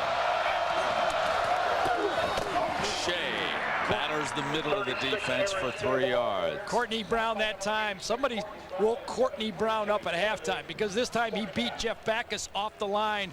Got it right across his head. Watch him beat Backus. Ball is snapped. He's going to crash inside, make the play. Comes across Backus, makes the play on the tackle. Courtney Brown is going to try to be the difference maker in his last game here for Penn State. Courtney Brown, a chance to be the first player drafted next spring. To play in the NFL for 10 years. 4 years from now, could be saddling up for a Pro Bowl in Hawaii. That's how good this young man is. Coming again on Brady. Brady slips away from him. Penalty flag is thrown on the play as Morrison, the linebacker, makes the stop, but there's penalties, and Courtney Brown is flying. Here comes Courtney. It might not take him 4 years to get in that Pro Bowl, Brent. This guy is a specimen. I think he's the best defensive end I've seen. He's up there with those guys, Boulware and those guys, Wadsworth, that played down at Florida State. Coming off the corner, Jeff Backus handled them last year, but now this guy's got a different motor in the second half. Forces Brady out of the pocket, and that's 3 straight plays by what I think is the best football player in the country, Courtney Brown. Remember Joey Hamilton? He was a high school teammate. We had a chance when we were in Atlanta to ask Joey, what about Courtney Brown? What motivates Courtney, Joey?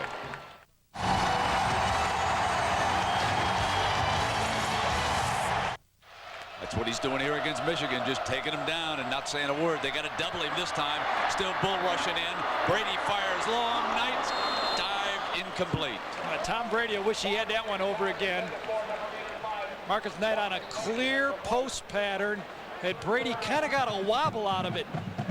Threw about a half a duck. When you throw a ball that doesn't spiral cleanly, it dies on you, especially against the wind here. It's not a tremendously strong wind, but that time Tom Brady had a chance to make a big play, and they continue, Michigan, not to get the big play downfield. Lloyd Carr has to at least be thinking about Henson.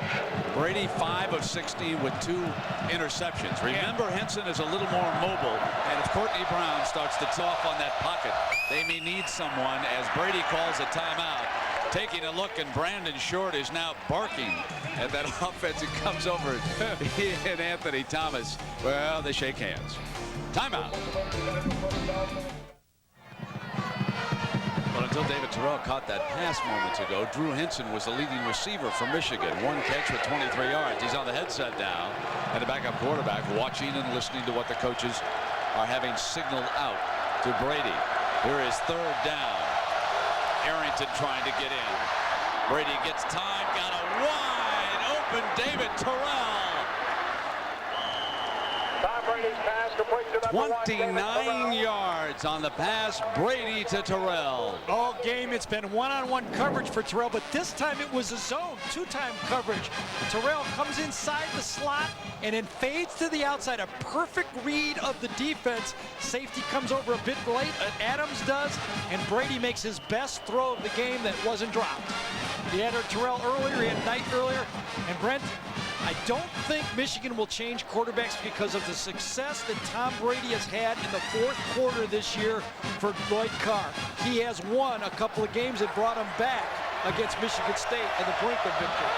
First down, he hands to Thomas. Ellis about a yard to the 35-yard line. So tough going against the front seven of Penn State. Minnesota's success, several big plays, several big pass plays, and we asked Brady about that two-quarterback system, and here's what he had to say. You know, chomping at the bit, ready to get you. And Henson's ready to get him again if he gets a chance. Brady down middle, got Knight. Touchdown, Michigan.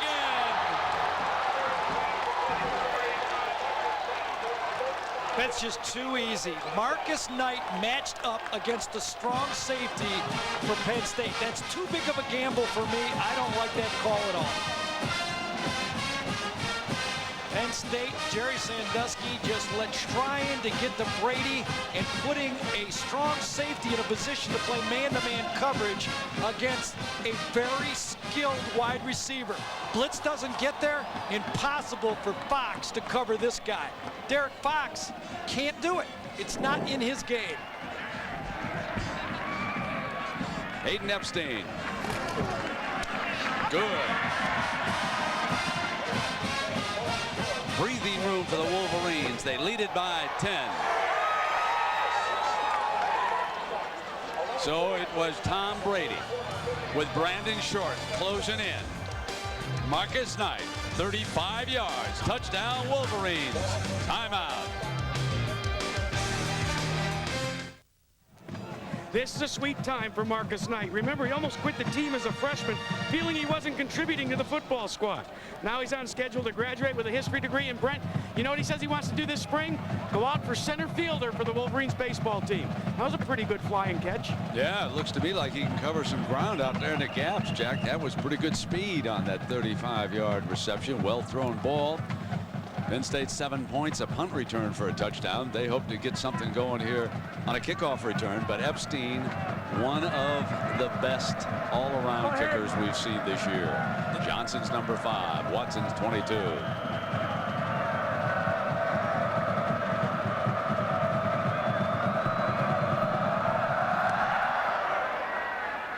High inside the 5-yard line. Watson slips back to the left.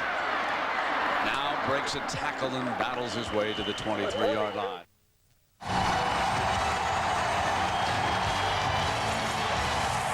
All right, Brent, Charles Drake, number 24, the gunner, is going to get a 15-yard call for unnecessary roughness or a personal foul after the whistle.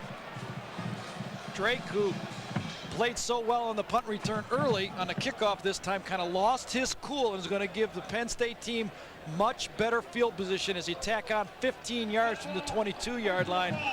Penn State needs something good to happen, and it's been from the special teams again that might get him started. Kevin Thompson does return.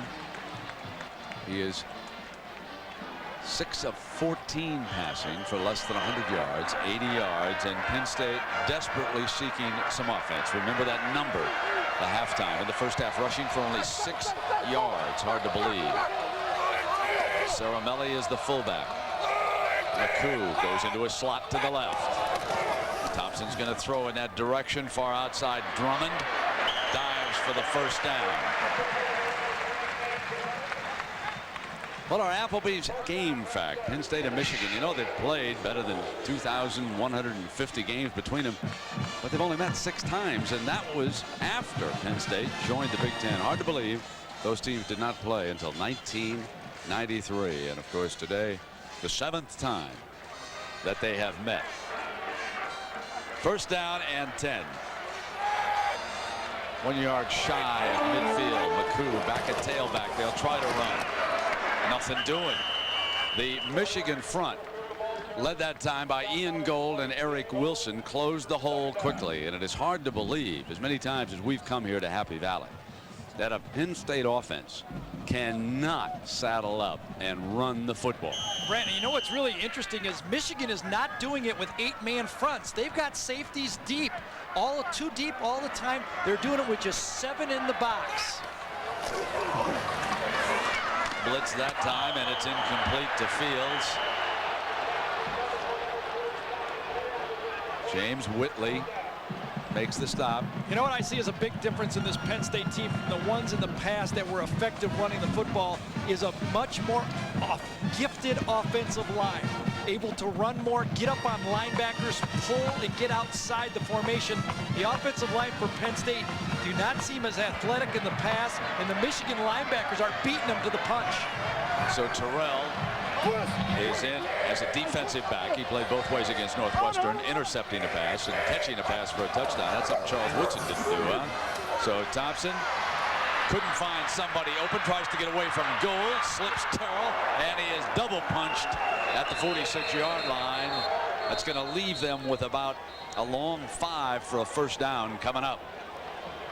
When you can only put 7 people up and stone the running game, I don't care who you are. You can have the best quarterback and the great wide receivers and 10-3 guys at tailback. You're not going to move the ball because the front 7 from Michigan is manhandling the offensive line for Penn State. Well, Pat Pigeon has returned as a punter. Drops it down inside the 5-yard line. What a gorgeous punt. At the 4-yard line. Well, the Penn State offense can't do a thing. Maybe the defense can become their best offense. Timeout. Penn State teetering, but now the defense trying to bottle up against Michigan. Courtney Brown coming off a monster series, gets down at right defensive end.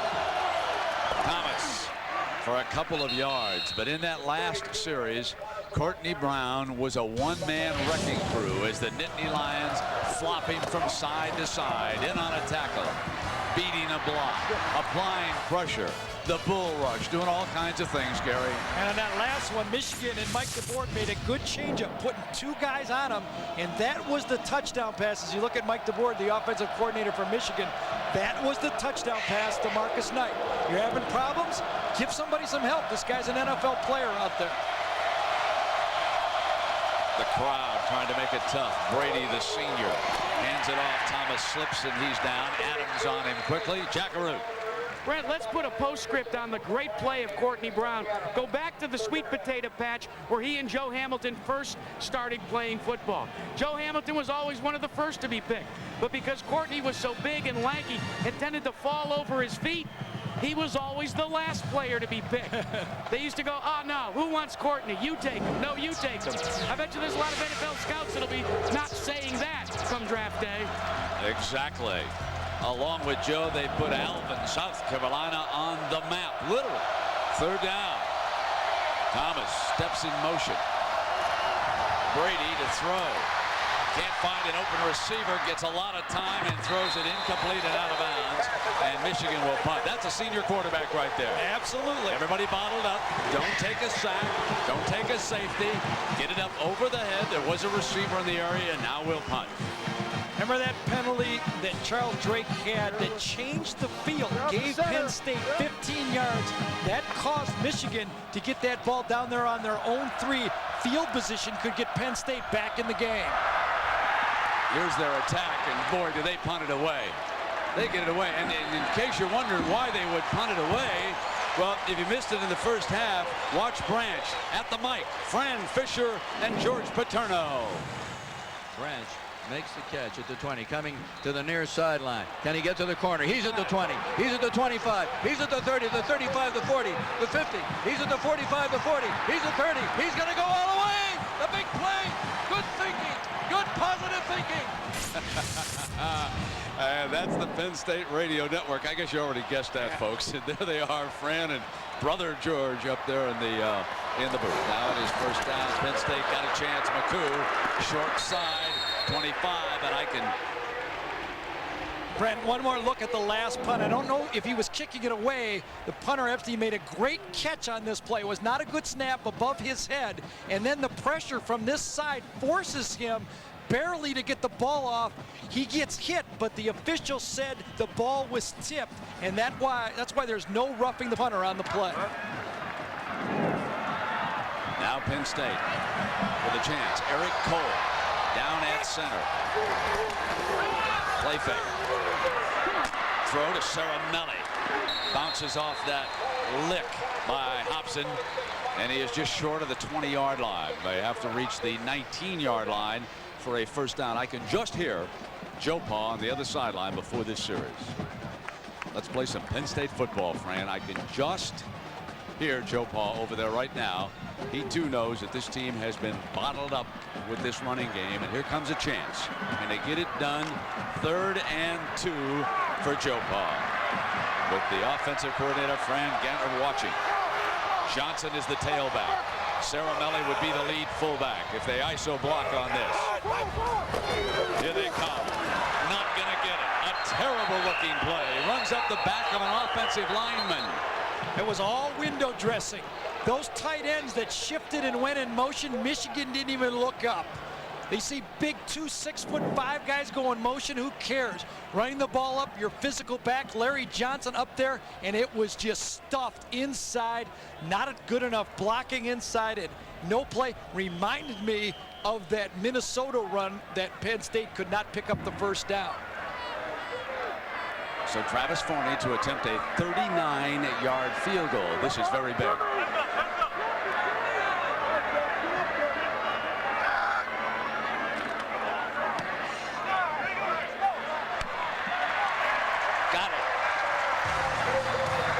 To within 7. Still in the game. 6:09 in the 3rd. Timeout. 大きなパッドになって手もみのように肩のこりをほぐすオムロン低周波治療器が今回なんと4980円で出ました。しかも新たに3つの自動モードがついたんです。肩こりなら肩にパッドを貼り肩のボタンをポン。これだけで押したり叩いたり揉んだりと肩こりに効く刺激が自動で楽しめます。腰の痛い方には腰モードがおすすめ。このようにパッドを貼ると効果的なんです。足裏ボタンで足裏を刺激するのは疲労回復効果があるんです。あら、関節が痛そうですね。こちらの方は腰痛が辛そう。そんな方のために今回 1200Hz ボタンがついたんです。辛い痛みを効果的に和らげます。あと一つ、なんとこのパッドは粘着力がなくなると洗えて粘着力がよみがえります。以前の商品に比べ約10倍も長持ちなんです。3つの自動モード付きのこのオムロン低周波治療器、わずか4980円とお手頃です。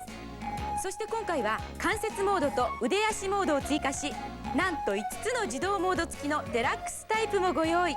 デジタル表示もついたデラックスタイプは速さ調節も OK です。お値段なんと6980円。お買い得です。0120-666-666 日本直販へお申し込みください。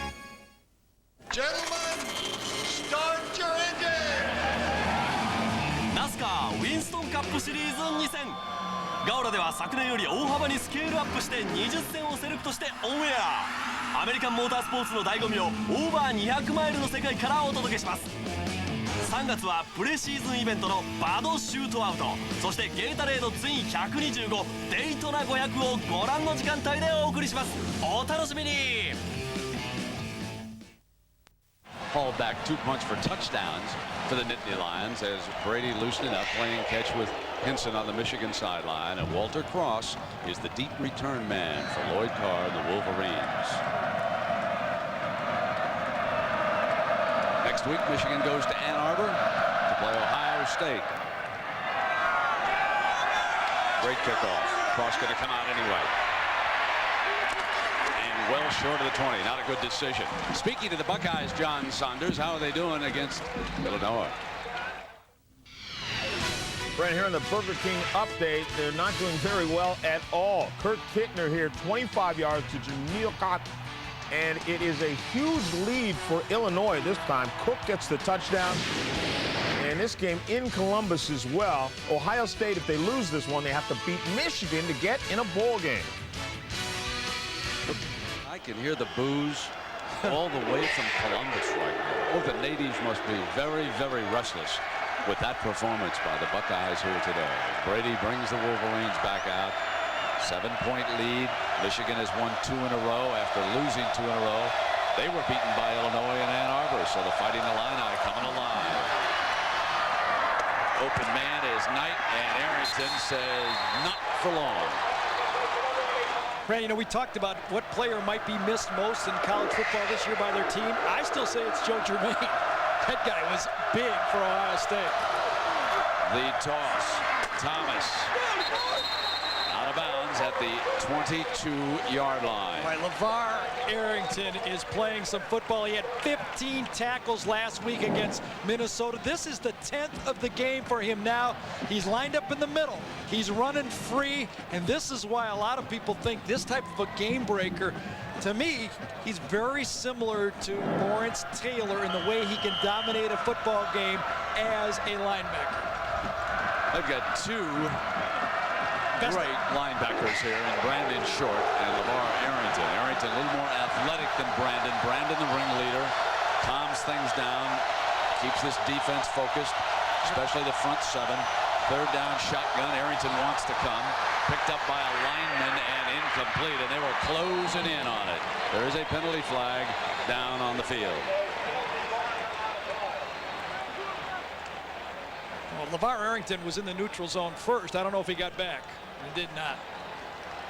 So that'll give him a first down. And let's check in with Jack Arute. Speaking of great linebackers, Jack. 4 finalists for the Butkus Award, and for the first time in the 15 years of this award, there are 2 players from the same team.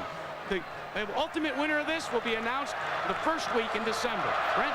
Some great players on that list, and here's one of the best. LeVar Arrington, he could be playing his last game here. I think a lot of folks think he'll go to the NFL and sack at the 20-yard line. That is the 3rd sack today, and Justin Kirpakis, the underrated member of that defensive front, had a hand in it, number 37. Underrated, but Michigan has been doing a good job with him all game. He came into this game with 7 sacks. That's his 8th. Arrington came into this game with 8 sacks, so you can see Kirpakis has been making plays.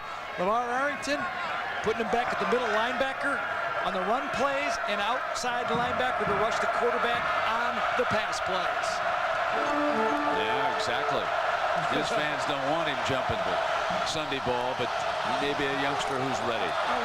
They run, they let him come upfield. Thomas to the 25-yard line, not back to the original line of scrimmage. So the defensive battle continues here in Beaver Stadium. A sellout crowd on hand. Michigan 17, Penn State 10 before a crowd of 96,000. Folks, when this stadium is expanded, you're looking toward that open mat. Hey, it'll be right over here, right? And this That's attendance will go up over right there. 100,000 when they add the upper deck down there. But what happens to Nittany Mountain? You can't see it anymore. You're right. You're going to have no view. Bo Jew right there, down for the 2nd time in the game. This time it's his right knee. Well, as far as Michigan is concerned, Anthony Thomas has now hit the century mark here today. That's the 3rd game in a row, isn't it? 26 carries, 100 yards, 12th career 100-yard game. Very hard-working running back and carrying almost the entire load out of that backfield for Michigan. And of course, near the end of the game, we'll select the Chevrolet player of the game from each team, and Chevrolet will make a $1,000 contribution to each university's general scholarship fund. At the beginning of this year, Chevrolet will also donate 2 $1,000 high school scholarships. Bo Jew was talking to the referee about getting cut downfield when he wasn't in the action. That was by a Michigan wide receiver. 3rd down. Brady can't find an open receiver. Could be a coverage sack. Down he goes at the 25-yard line. That's the 4th sack of the game, and Kirpakis is there again. This time Penn State only rushed 3 players. Everybody's going to drop here, and Penn State says, where was this defense last week when Jerry Sandusky said, I'm going to gamble, and the blitz did not work, a missed assignment, and that's what cost Penn State maybe that football game last week.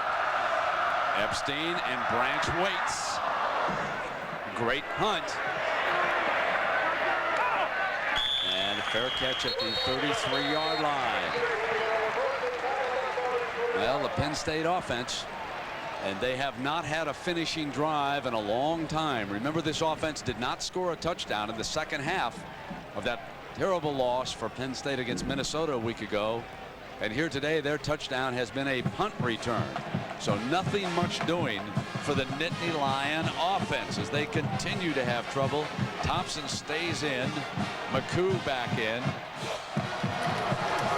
A fake to him. Wide open and first down. Penn State.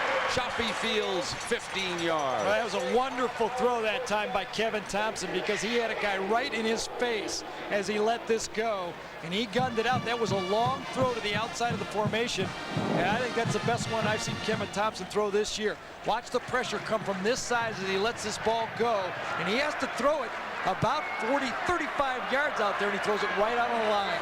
Perfect look at it. 4 catches, 66 yards for Fields. Short drop, Thompson guns again, and they go to work on the short side of the field. That is Drummond. 5 more yards for Thompson's passing attack here with 2:59 left in the third quarter. Jew trying to stay loose over there on the sideline.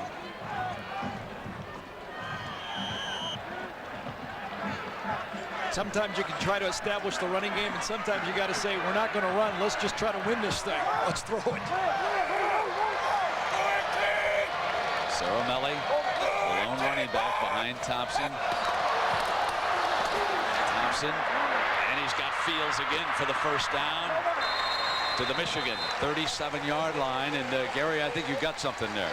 Yeah, I think on this hard contact, hard thing from the quarterback, you're trying to get Renus, who is really wired in here. This time it wasn't Renus, it was Eric Wilson that jumped off. Renus is starting to get double teamed though, Brent, inside. That's why Rob Renus is not making those plays like early in the game. Someone to the outside is going to have to come up and make a difference now. Renus is doing his job. 2 guys are blocking him. Penn State staying in the air, coming down the middle against the safeties. Drummond's got it! Touchdown, Penn State! 38 yards, Drummond beats Whitley.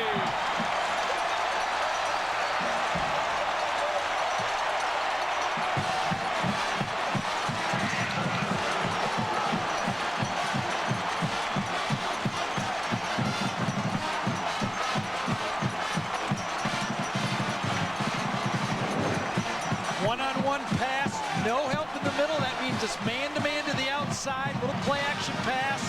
Whitley kind of loses his bearings when the ball's in the air. Look at him turn around, loses stride. Drummond, the fastest player on Penn State's team, runs right by him to tie this game up with an extra point. For the tie. Deadlocked. Remember what Kevin Thompson went through a year ago. He has to feel like the best guy in the stadium. The tying touchdown. Timeout.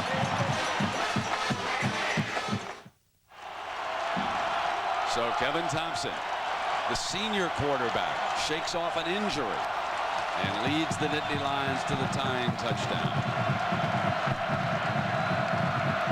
Now Cross set to return this kickoff. Remember, he made a bad decision the last time. That bottled up Michigan offensively. They did not recover. They're going to tackle him this time. Fumbles, they got it, take a knee, and it'll come out on the... Anthony Thomas has rushed for 100 yards. LeVar Arrington and his friends are ready.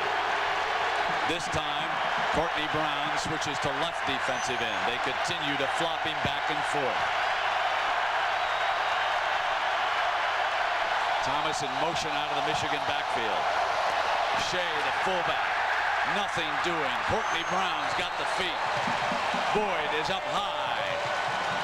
Let's find out now about Illinois and Ohio State. John Saunders. Brent, when things are going your way, well, you know how the rest of that goes. Kirk Kittner here looking for Michael Dean. Watch this. Doink, and right into the arms of Josh Whitman. 9 yards on the touchdown pass. Illinois absolutely blowing out Ohio State. For more, log on to abcsports.com, on ESPN.com, part of the Go Network. John, nobody here wants to look at a deflected pass. Please keep those out of Happy Valley. Second down and 10. Brady in the gun. Offensive line holds. They set the screen to Thomas. Arrington can't get him. Thomas cuts back. 40. First down, Michigan. A great play.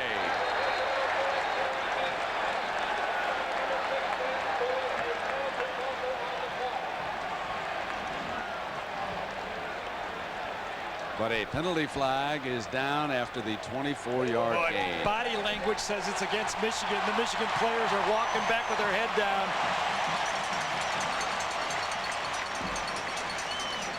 There it is. You can always tell. Just look at those guys' body language. Michigan, you could see it written all over them. That somebody grabbed somebody out there. Chris Zeman came out and cleared out LeVar Arrington. I'm wondering if that's who stuck out the arm.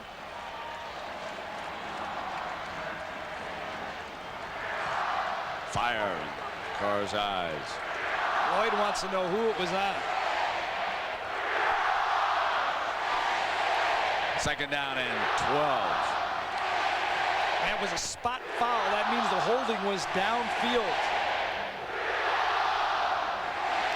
And you know Sandusky will come blitzing now. Second down and 12. The crowd roaring, tied at 17. No, he's in position. Shea There's nobody to is cover. in to block. That's LeVar. Arrington is outside, tries to come inside, gets picked up in the garbage. Terrell breaks free, 40, 45, across midfield to the 49-yard line. A gain of 33 yards on second down and 12, and LeVar Arrington cut into heavy traffic that time and just could not get free. Surprised he didn't go outside. Watch the position that David Terrell does against David Macklin. This was not a very well thrown ball, but Terrell goes in and beats Macklin to the ball. He just went for the ball. He didn't reach out. He took his body to the ball and saved a pretty poorly thrown pass by Brady that time. Terrell comes to the sideline, having just caught his fourth pass. 105 yards today. He won't be on that sideline long.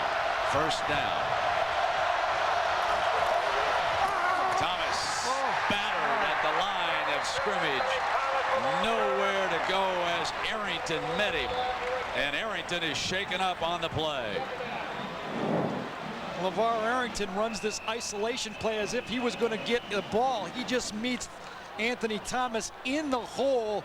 And as you say, he was shaken up on the play. That was a huge collision. So LeVar Arrington, one of the brightest stars in the game. Isolation play. LeVar goes to his left. He's quick enough to come back. Look at that footwork. Keeps his feet wide and takes on Anthony Thomas right in the hole.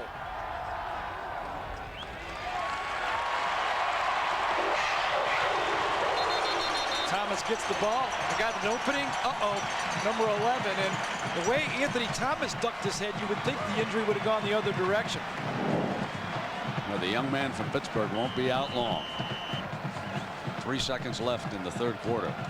11 tackles. That's the end of the third quarter. 2 touchdowns. Brady, Knight, Wolverines. Nittany Lions answer. Thompson, Drummond. Back after this message and a word from our ABC station.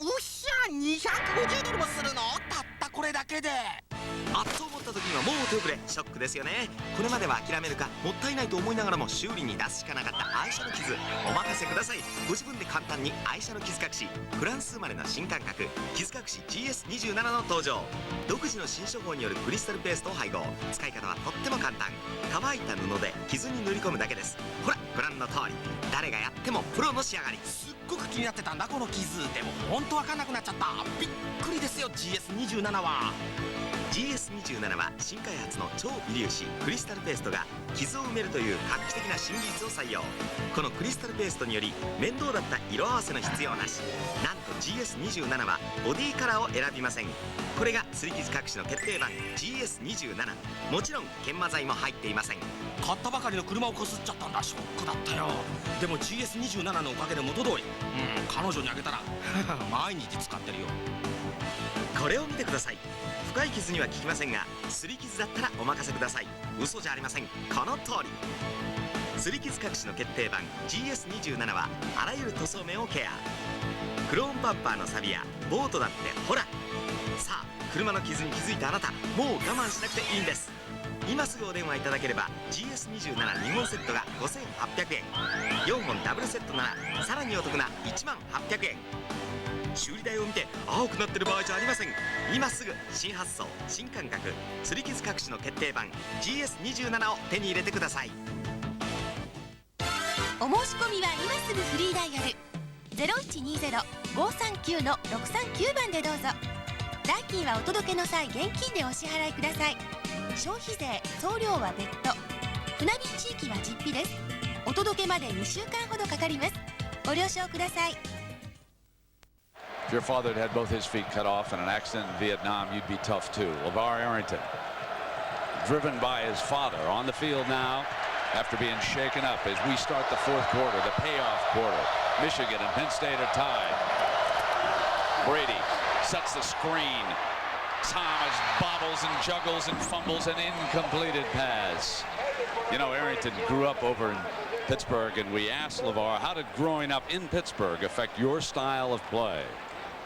Yeah, and he brings the package. I mean, a lot of guys have a lot of desire, but when you put it together with that package, you have a special football player.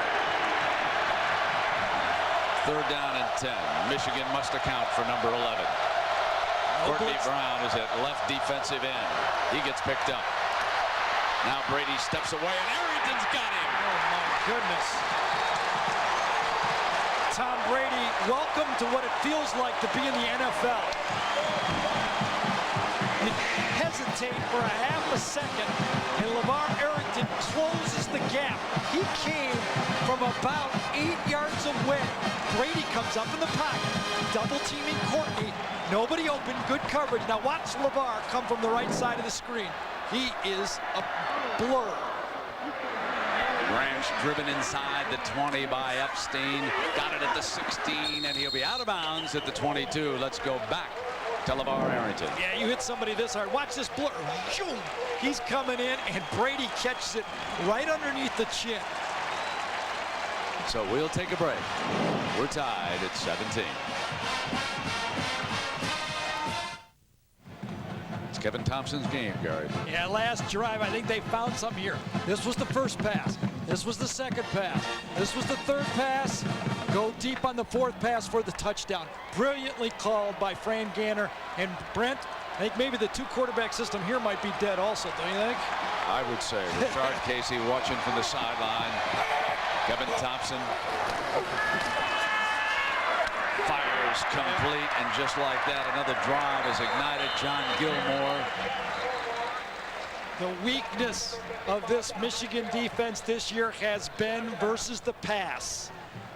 Penn State would love, they'd like to play Penn State football and run the ball and batter you and make you pay in the fourth period. But against this matchup, Kevin Thompson is going to have to throw the ball to win today. Second half, you can see it. Jimmy Herman, defensive coordinator, is going to have to find something against that passing game. First down on the play. And Johnson is stuffed by the Michigan D. Rob Rainus down on the bottom of that pile, along with Williams. Rainus is playing whale of a football game. Down to that nose, one-time wrestler, one of the co-captains here on this team. Gets low on the center, creates havoc.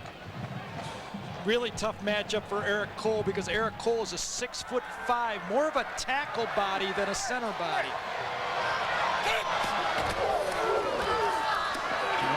Thompson fires, got it. Again, the tight end Gilmore, first down at the 41-yard line, 25 more yards. Yeah, add 15 to it, because you're going to get a roughing the passer onto it, so it's going to be a 40-yard game. Kevin Thompson, booed a year ago, questioned, pushed by Richard Casey, the All-American scrambler, and in his last game here at Penn State Stadium is taking over the football game with his arm, throwing it down the middle of that Michigan defense that has been susceptible to the pass, gets hit after he lets it go. I said earlier they should have called it, and that is one that they should have called again, and it was called. Rob Renas, big impact early, now two guys are on him. Where's the rest of the Michigan defense? Renas can't do the whole thing. Giving Penn State excellent field position at the Michigan 26-yard line. Ceramelli be the lone running back behind Thompson, who is lighting up the sky now with the pass. And for the game, he's 13 of 22 for 171 yards, 1 touchdown. And that's the tying score moments ago. Now driving the Nittany Lions again. Look at that, 90 yards of penalties. Thompson back, right side, got Fields, and Fields out of bounds inside the 20-yard line. Jackaroo, what's the mood?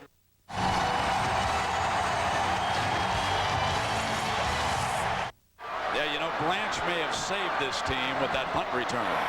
He lifted this crowd emotionally. There's a whistle before the snap. Branch's punt return lifted this entire crowd for Joe Paterno and the Nittany Lions here today. He did early, Brent, but Michigan got back in the game and took control. I think it was the punt that went inside the 5-yard line that really changed the momentum of this game to get Penn State's defense back in the game. Start. Offense. 5 yards. Still second down. Could you believe that Penn State in the football game rushing 17 times for 14 yards? Incredible statistic as Terrell checks back in at corner. He'll take Fields. Bottom of your screen. Thompson, Freisinger on him, and he had to throw quickly. He had no chance to get that ball off because Jake Freisinger came unblocked. John Sanders, what about Tennessee? Well, Brent, a couple of the SEC's powers aren't exactly on fire today, though Travis Henry here goes 28 yards for the touchdown as Tennessee builds a larger lead against Arkansas up to 10 points. Meanwhile, Florida and South Carolina, Florida still leads it, but it's just 10-3. Brent, back to you. All right, John, and here Thompson had a hot hand. He'd hit 8 in a row before that last incompletion. And Freisinger forced him to throw in a hurry. There was no block on number 99. So third down, short drop, waits for someone to break free, comes back, got Fields. Terrell makes the stop, but it's first down. First down for the Nittany Lions at the 11-yard line. Penn State did not believe David Terrell was a good defensive back. They were going to go right at him. Does not turn his hips well for a defensive back. Shopping Fields gets inside of a poor technique by a wide receiver that shouldn't be out there. But watch the protection and time that Kevin Thompson has. Renas is blocked, moving his feet, moving his feet, moving his feet, and makes the throw. Great protection by the Penn State offensive line. You tell David Terrell he's not Deion Sanders. I want it. Thompson's back. Here's the lob. End zone incomplete. He's not even close. You think maybe I was kidding? I know. Okay. I know. Just so you understand. Second down now and 10 yards. David Terrell does a decent job in zone coverage, but in man coverage it's going to be very difficult for him to match up against a good quality wide receiver.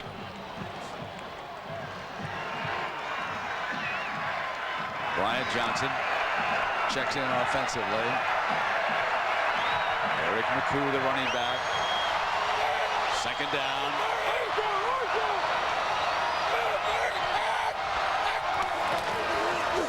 McCoo down at the 11-yard line, the line of scrimmage. The run defense Ian Gould picking it up now as Ian Gould was in on it along with Wilson. Ian Gould like a flash comes in there. Great high school running back, playing linebacker, senior. Chance to get to the Rose Bowl. New life with Penn State losing a week ago to Minnesota. And these two teams have been playing with a lot of pride. Both of these schools know that they have to beat each other to take the next step. Terrell is back. He'll take Drummond as a defensive back. Thompson looks in that direction. Fires, and David Terrell that time did make like Deion Sanders. Terrific play by Terrell. Not very good coordination that time. Drummond beats him early. Watch this. He's going to beat him on the slant. Ball should be coming right now. There's the ball. Should be out here. Wait too long on the play, and Terrell can come inside and cut inside of it. Field goal time. Travis Forney hopes to put Penn State ahead for the first time here today. It's a 28-yarder.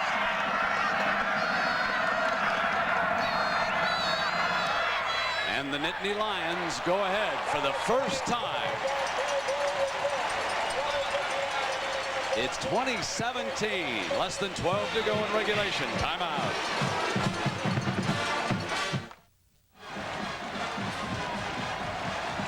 Smiling faces in Happy Valley once again. The Nittany Lions are ahead. Lions roaring in the background. It's 2017. Penn State with a 3-point lead over Brady and the Michigan Wolverines. Michigan arriving here yesterday, flying right into State College, and that in itself is a story we're going to tell you about here in a moment. Ball is on the tee for Forney. Walter Cross awaits. See what he elects to do. He's going to have to 1 yard in the end zone, coming back out, and he's well short of the 20-yard line. Well, when Joe Paterno and Penn State were admitted to the Big Ten, they had to promise the conference they would lengthen the runway so they could land one airplane. But yesterday, the Michigan Wolverines, for the first time since they've been coming here, needed only one plane. Folks, way back in the two-plane days, oh, there's Dhani Lewis listening to the Seal there, Jones. And Jones is listening to the Seal, getting ready now for today's game. But Woody was flying in with two DC-3s, and it was overcast day. And the story goes that Woody had the second string on the other plane, and he said, tell the pilot, he said, tell that second string to go in first. If it's okay, then we'll come in. Safe, always thinking. First down here, and Brady on a play fake, wants the middle, Terrell's overthrown badly. So, hey, that's smart. Brady snaps to the middle, and he's got Thompson, the tight end, out to the 30 for a first down, Michigan. So Tom Brady, 11 of 25 on the day for more than 185 yards, trying to drive Michigan back down the field here in the fourth quarter with Jack Arute, Gary Danielson. I'm Brent Musburger. Next week, Michigan goes to Ann Arbor to play a reeling Ohio State Buckeye team. Hard to believe that they have fallen on such hard times in Columbus. Thomas. 2 yards. John Saunders, how about that Arkansas-Tennessee battle down south? Well, Brent, remember last year, Clint Sterner with the fumble cost Arkansas the game against Tennessee? He's leading them back today. 53 yards to Boo Williams, who takes it in stride and then fights his way across the end line.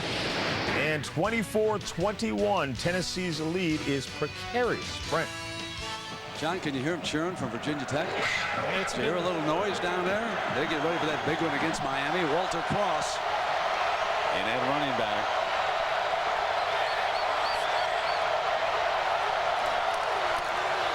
Brady in trouble and going down. Kirpakis. That is the 6th sack of the game for Penn State. You know, you worry so much about the Browns and the Arringtons and the Shorts. You forget about fellas like Kirpakis, and when they come clean, they are sure tacklers.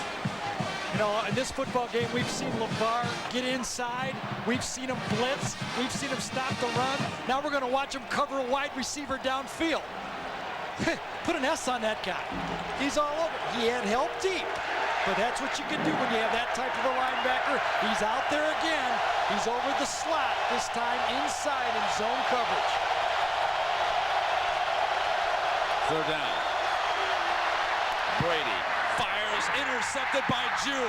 40-yard line, 35. Bo Jew with a huge pick.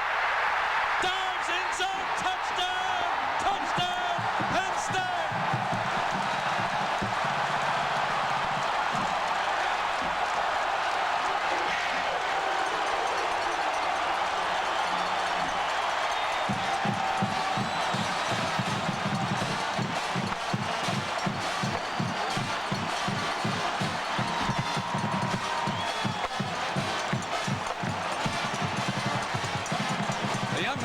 Chantilly, Virginia, the nickelback, just hauled it back 46 yards to give Penn State a cushion. Brent, Tom Brady depended on his receiver to run a good route. Marquise Walker, number 4, ran kind of a circle route, and he paid the price for it. Bo Jew cut inside of him, and gets 7 points for Penn State. The extra point is good. The constant pressure. Watch what happens on this route. You're the quarterback. You're going to throw the ball. Here it is right down here. He's going to come in and try to run a square in. When the ball is thrown, you're depending on that receiver to cut in straight. If he cuts in right along this line, this ball will never be intercepted. Watch how he goes upfield and allows the defender to come inside. Look at that. A rounded off pass route cost the quarterback an interception on the play. Undisciplined pass routes can cost you. Watch the end of this run. An interception named Desire, and it's a 10-point lead. Timeout. If you were Joe Paterno, wouldn't you go to Sandusky and say, how about changing your mind? That's right. How about staying? I mean, I kind of like what this defense is doing here this afternoon, Jared, to tell you the truth. And especially in the second half as they've just pounded Michigan. Got caught on that one long post pattern, but besides that, they have shut down the running game for Michigan. And they've changed return man. It will be Drake, the freshman. Now he'll try to come out. And he is short of the 20-yard line. So Tom Brady faces an uphill battle now, trailing by 10 points, 9.5 minutes to go in regulation. You almost have to start thinking semi-hurry up. You don't want to hurry, but you just don't want to linger in the huddle anymore. Get up, call plays, and understand you need 2 scores to tie the football game. What's going through that guy's mind? Football player here, assistant coach, coordinator. I'll tell you what's going through his mind. Get some more heat on Brady. He's got Brown well off to the right, trying to get space in his rush. He's got a defensive back blitz. Shea is buried at the 20-yard line on the pass play. John Saunders, how about the Florida Gators and Jesse Palmer at quarterback today? Well, Brent, they're struggling again. Graham takes the pitch this time and takes it across for the touchdown. But Florida last week against Vanderbilt had a tough time. And again this week against South Carolina, a team that has yet to win a game this season. Brent, back to you. All right, so the Gators run out. They got that big one coming up. Brent, Penn State has been in a nickel defense on first and now second down. They're playing the pass. Incomplete. Walker covered by Boju, who just intercepted that pass and ran it in from 49 yards out. 3-man front, 3 tough linebackers in the game, and you can go 3-man front when you have a Courtney Brown because 2 guys are going to be blocking him every play.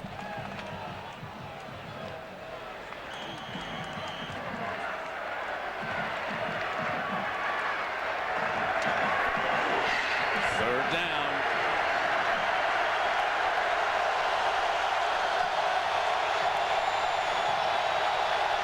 Need 8. Arrington picked up and chipped. Incomplete. Penalty flag comes flying, however. Hell, Arrington got his arm in Brady's arm that time. That's why it just fluttered out. But it was thrown in the backfield, and the field judge now coming up to the referee. I wonder if there's too many men on the field. No, Brandon Short was probably pushing in the route. Was it? Watch LeVar coming right out the corner. He'll hit Brady's arm just as the ball lets go. Shea gets him late, but he lays out. See that? Brady could not follow through, and the ball just fluttered. But it's going to be a first down because of the penalty against the Nittany Lions. Ball is taken out to the Michigan 29-yard line, and it'll be first down. So a break for the Wolverines here. Penn State still in their nickel defense, 3-man front. The A-train runs against the nickel, and that is something that usually is successful against the nickel. 9 more yards for Thomas. Second down and 1 for the Wolverines. Knight brings the play in from Lloyd Carr's sideline.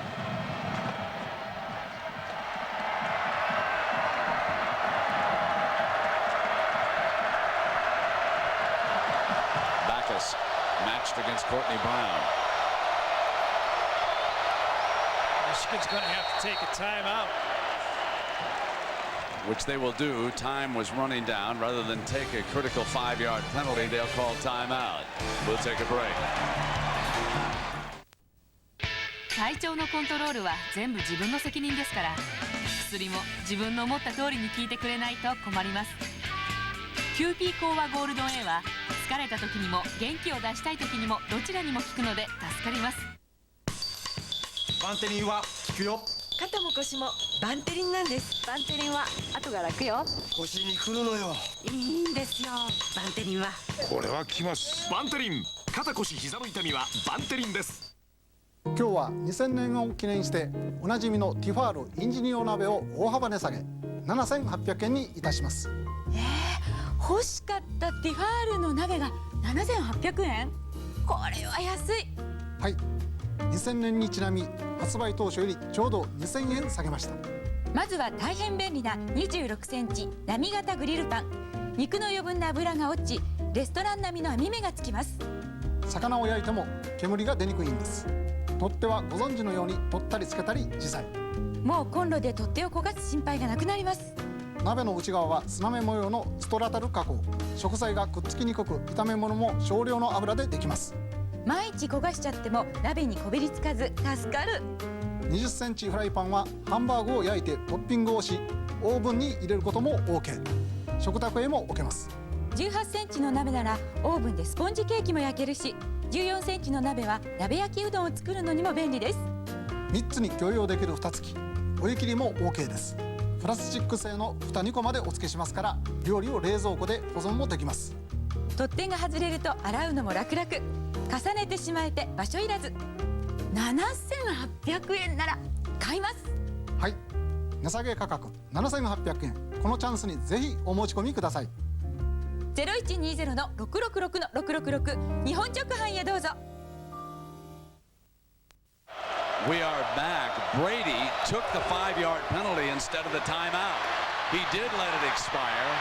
Then he came right back, and it didn't make a bit of difference as the Nittany Lion defense was ready. Well, it was an interesting decision by Tom Brady to save a timeout and give up 5 yards, figuring second and short, you're throwing the ball now. Let's try to pick up the first down and save a timeout. Down 10 points. I would have to give them the benefit of the doubt, but now with 7 minutes to go, I think Michigan needs to go. Hurry up, Brent. I really do. Well, why were they taking so much time to begin with? Well, the play did not come in well, and it was a lot of confusion in the huddle. 3rd down and 7.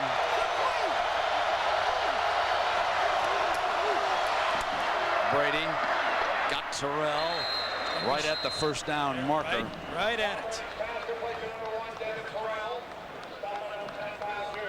Very interesting decision. I think Michigan probably will have to go for it if it's short, but they're signaling first down, just enough. Come on, Michigan. Gotta get out of the huddle. Come on, Michigan. You gotta get out of the huddle, and you gotta get up to the line of scrimmage and make plays. The most positive Gary Daniels has been about the Wolverines, well, since he turned them down and went to Purdue. No, I'm always just thinking of Bo Schembechler would have made you an All-American. You're right. First down and 10. More confusion from Michigan. Players coming on the field late. That's going to be a penalty. 12 men in the huddle. There's the flag. No time to really take a lot of time in the huddle right now for Michigan. They need 2 scores. Substitution on the offense. 5 yards. Still first down.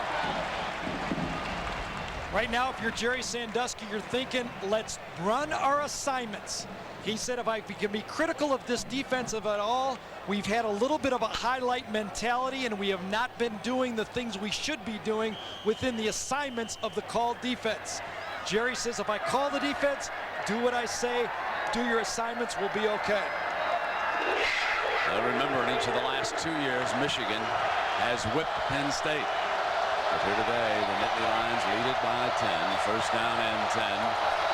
Brady steps past Arrington, forced to run. And first down, he got the spot at midfield. Big play, a 15-yard run for Tom Brady. He bails the Wolverines out.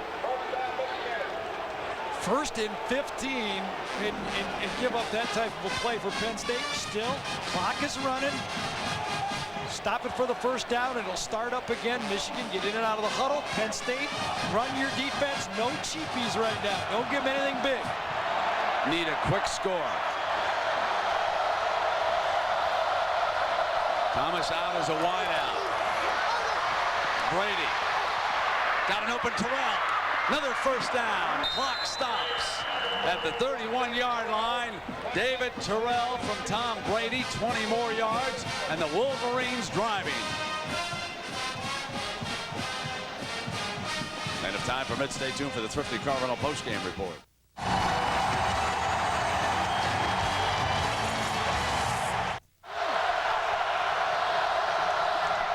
Split backs. Pump fake. Gonna go down to the end zone. Incomplete. Macklin coverage too tough. Interference is gonna be called on Macklin. It will not be first and goal. 15 yards and an automatic first down. Joe Paterno looking on from that sideline.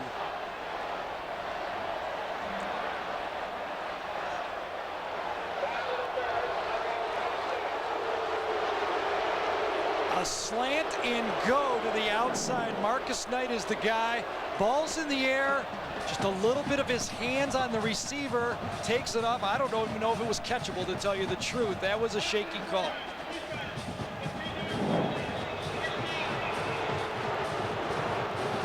.5:12 to go. Michigan in field goal range now. But with first down for the 15, they're thinking get the touchdown first if we can. Terrell will go to the short or right side of the formation. He's limping very badly too, Brent. Thomas, the running back. Brady. Deflected, incomplete. Second down.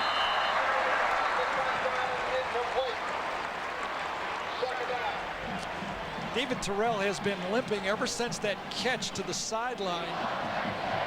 Brady tried to come to him, but watch, the route is not effective because David cannot really get out and use his wheels. You can see it, he almost stumbled on the play. Once the ball is deflected, remember, the defensive back can maintain contact. Thomas stuffed. A beautiful tackle by James Boyd, the free safety, the junior, who has made several key tackles on sweeps.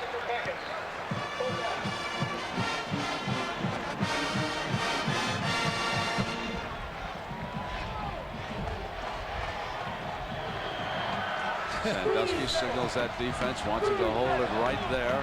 They'll be very happy to have Michigan settle for just a field goal, but then can Joe Paterno's offense eat some time off the clock? David Terrell limping worse. You have to assume the pass is going to go to this side because of bad injury to David. Pump fake. Now got a man, Marquise Walker, first down and goal from the 2-yard line for the Wolverines. And now they're in territory where the A-train, Anthony Thomas, can run it in. Marquise Walker, it's a delay to the outside. This guy's going to go outside, delay, and then cut across as the corner leaves the play. It's called the smash route. Everybody has it. Michigan does it very well. Up quickly. Coleman in that backfield. Here's the toss to the A-train. Can he get the angle? Cannot. And Macklin, who committed that costly penalty, comes up from his corner position, smells the play, and makes the stop at the 5-yard line. Second down and goal. Gary, will Michigan now put it back in the air? They have to put it in the air because they'd like to run the ball, but because of only 3:50 to go in the game, I think they're going to have to throw the ball 3 times maybe. Well, 2 times and then kick the field goal on 4th down. David Terrell is out of the game. Walker's in the slot. Thomas is out to the right. Shea stays in to block. Nobody's got the tight end. Brady. Corner blitz. Middle's open. Reaches for the touchdown. Michigan. And Brady's legs save the day. On 3rd and 15, he runs 15 yards. Then, running right up the middle, he extends into the end zone as they leave him uncovered. And it's a 5-yard touchdown for Tom Brady, the senior from San Mateo, California. Well, nobody thought Tom Brady was going to hurt this defense, but when you spread out to cover the receivers, Brady, who's doing just like Kevin Thompson, doing whatever he has to do to lead his team into the end zone. and Epstein pulls them to within field goal range. Can Michigan get the ball back in time? Down 3:26 to go. It was Tom Brady with the middle opening up. Watch the extension. Across the plane for 6. Timeout. 3:26 to go. Michigan, of course, weighing its options during that timeout. Gary, with 3:26, they at least thought about the onside kick, but there's enough time also to stop this Penn State offense, get the ball back the way Brady's moving it. Joe Paterno's offense needs a couple of first downs. And interestingly, Penn State is not in a onside kick safe deep return team here. They're back ready to return the ball. Now, if I'm Penn State, I'm going to discourage the onside kick by moving everybody up. David Terrell trying to get rid of that ankle injury on the bike.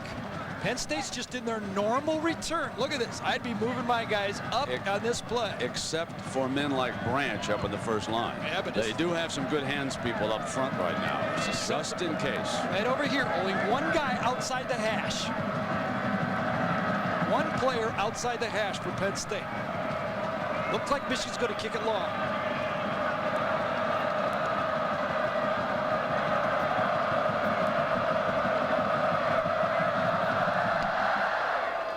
Hangs high, Watson. He'll take a knee. He'll come out on the 20-yard line. So we got more action coming your way next here on ABC.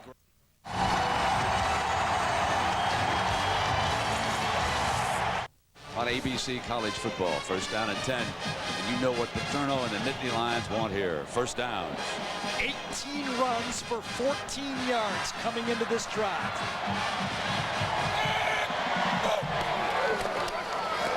Play fake, gonna throw on first down. Second down and 10 as a result of that call. Plus it stops the clock. Is a bruised thigh muscle. So the athletic trainers have worked on him, but there is some question as to whether David will go back out should they go on offense. David wants to, but, well, the jury's still out. We'll have to wait and see. Second down and 10, so perhaps an unusual call. Then again, they haven't been able to run the ball all day, and McCoo is thrown for a loss as Michigan's defense now puts them in third down and 13. Third down.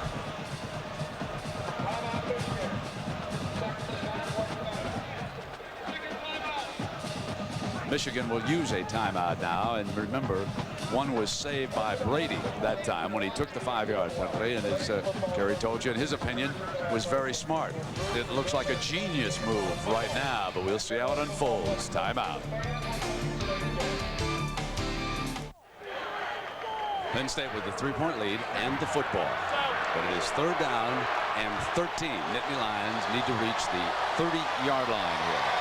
Kevin Thompson, the senior quarterback, under pressure. Goal was coming, launches one. Drummond and Whitley are battling for the ball. The ball was badly underthrown that time to Drummond, but nice coverage by Whitley, and more importantly, he did not panic and try to yank Drummond down because he was beat early. When you're a corner now, you're out of phase. You got to look at his arms. When his arms go up, you either look for the ball, exactly the technique. The ball was underthrown. Drummond gets away with it. Brady is going to get the ball. And there will be enormous pressure on this Penn State defense. Johnson, low, returnable from the 41. Middle of the field, and an alley opens up for Johnson to the 35-yard line. A 24-yard return for Diallo Johnson, and the Wolverines may be in business.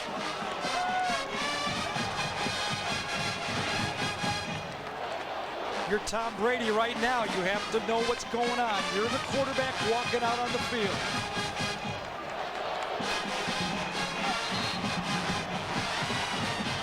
Down the stretch. You see how Michigan has turned it over 3 times. They've had 12 tackles for losses.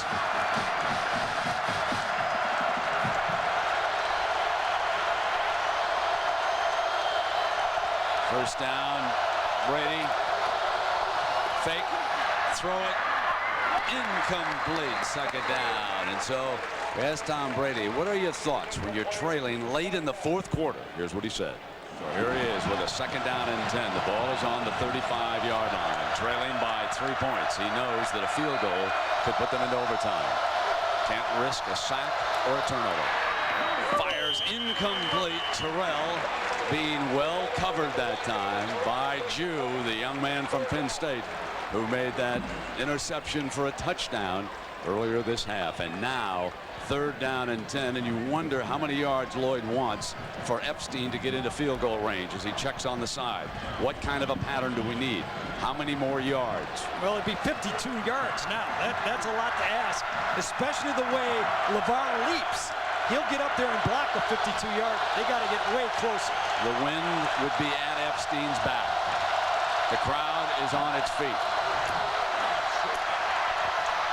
Plenty of time, no pressure, wide open, the tight end. First down for Michigan. And Marcus Knight.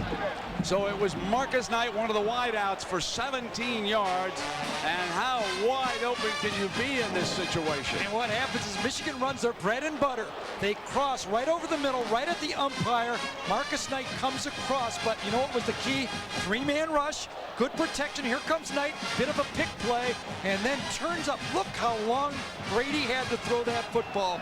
Penn State, no pressure, almost conceded the first down. Now they are in field goal range. The toss, Thomas close to the 10-yard line. Clock continues to run. He was down at the 11.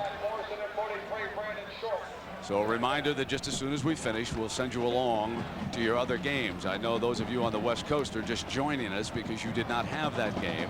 Gary Danielson and Jack Arute, I'm Brent Musburger. Penn State leading Michigan by 3.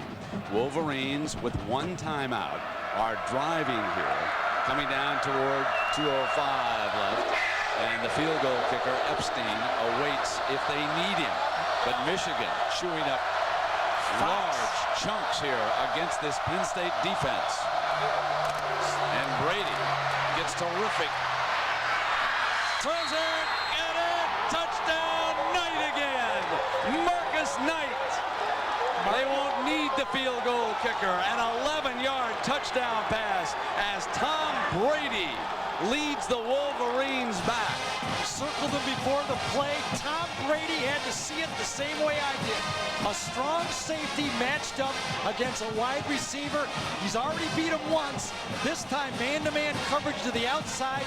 You run the flag route. Fox is simply not capable of covering Knight on that route. Epstein for the extra point.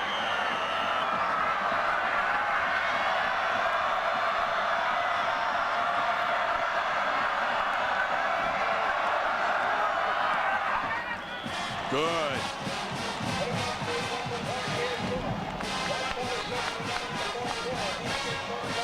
So Marcus Knight, 5 catches for 79 yards, 2 of them on this drive, and 2 touchdowns today.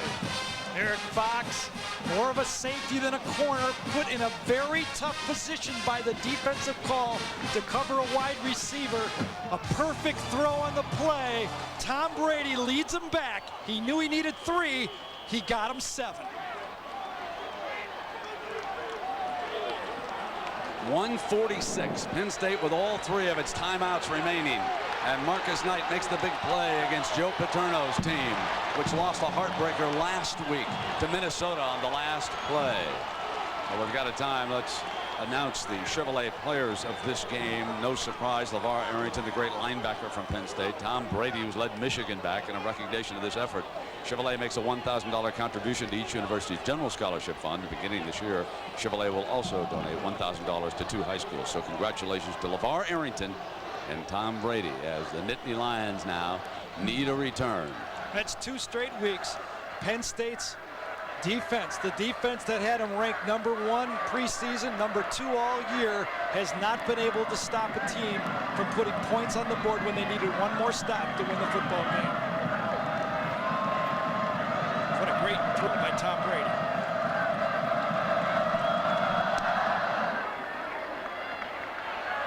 Watson will come out on the 20-yard line at 1:46, and it was a miracle pass by Minnesota, which led to Joe Paterno's first defeat ever on the last play of the game, the field goal.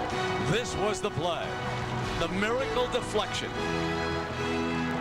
And the rest is history. On 4th down, the Golden Gophers shock Penn State. And now today, Tom Brady puts Michigan in position for a comeback victory, hitting Marcus Knight. And now, Kevin Thompson, he had a big play against Fields, near side, incomplete on that far sideline, and Howard defending Fields. Fields, the hero against Miami earlier this year. 2nd down and 10. Be very surprised, though, if the Michigan defense gives Shafi Fields one-on-one coverage to allow one throw, one fade to put 7 points on the board.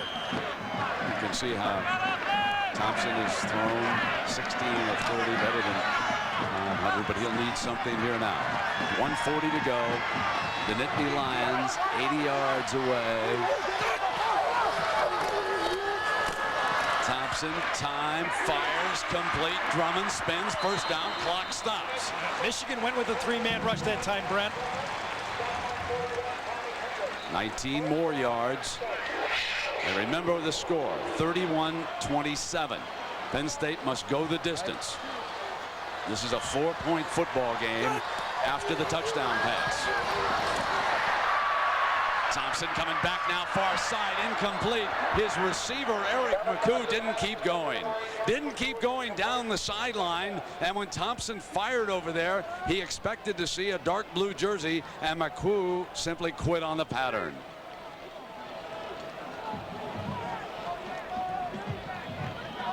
Now the play comes in. Frank Gander sends it back in. Kevin Thompson has looked at a 3-man rush the last 2 plays. No pressure on him. Let's see if Jimmy Herman sticks with the 3-man rush. 1:26.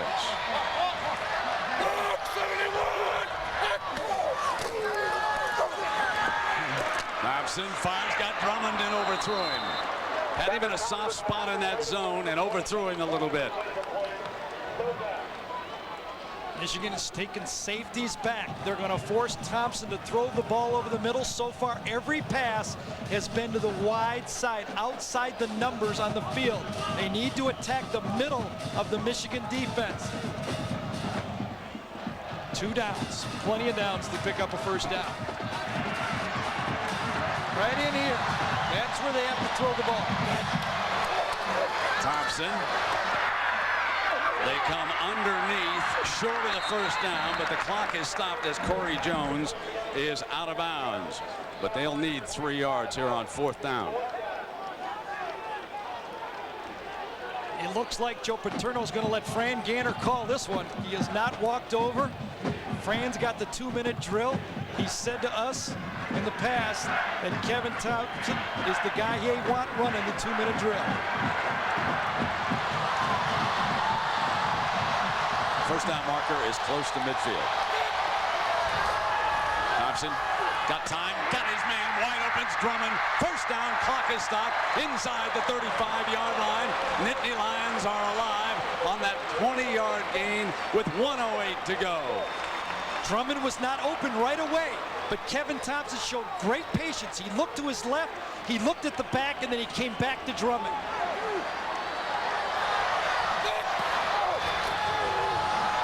Thompson, high, deflected, incomplete. 2nd down and 10. Pass deflected by James Whitley.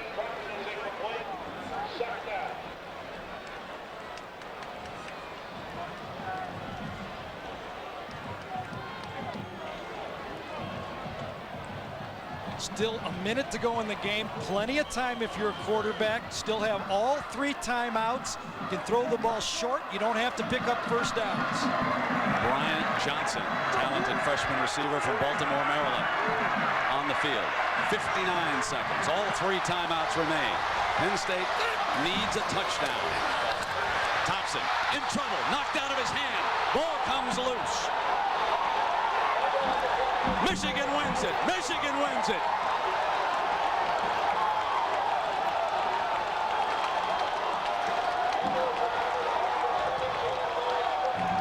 corner now, running out 53 seconds as linebacker Ian Gould comes through and punches the ball away from Kevin Thompson. Jimmy Herman dialed it. He brought the safety. Ian Gould is the guy who's been blitzing all game. This time the ball is on the ground. Larry Foote gets it. Watch this. The blitz comes from the outside. Finally, a 5-man rush by Michigan coming from the outside. And Michigan now has 53 seconds. Penn State has all 3 timeouts. They should win the football game.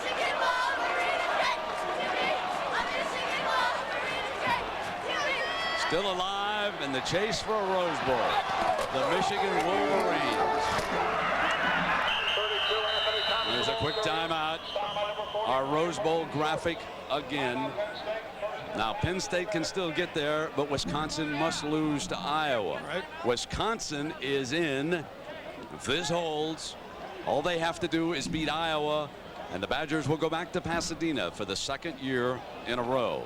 Meanwhile, Michigan, who knows, now they join that battle for a BCS spot. There's the Fiesta Bowl. There's the Orange Bowl. Still on the table. And for Kevin Thompson, a tough afternoon, especially at the end. He was injured in the first half, came back, played the entire second half.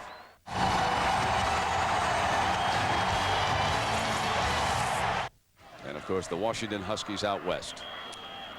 If you're Tom Brady, if you're Mike DeBoer, if you're Lloyd Carr, you get in the huddle and say, no penalties, no holding, hold on to the football. Let's force them to at least use all their timeouts. Ball possession and penalties stop the clock. Just hold on to it. Kind of a long handoff. First down, Wolverines. 11 more yards for Anthony Thomas. That'll do Gives it. him around 127 yards for the day. Michigan will now take a knee. Penn State can't stop it enough. Michigan comes in and beats Penn State 3 years in a row. Tremendous finish by Tom Brady. The most underrated college quarterback in the country, Tom Brady. Well, a guy who had to fight for survival. You heard the soundbite. He not only had to fight to stay at Michigan, he had to fight off a phenom who has a baseball bonus contract, and a lot of people expected to beat out Tom Brady. Brady was toughened by it and has made him a better quarterback. Jerry Sandusky's last game at home is an unhappy one. So our final score, Michigan 31, Penn State 27. Stay tuned for more college football on ABC, and ABC Sports is online at ESPN.com, part of the Go Network.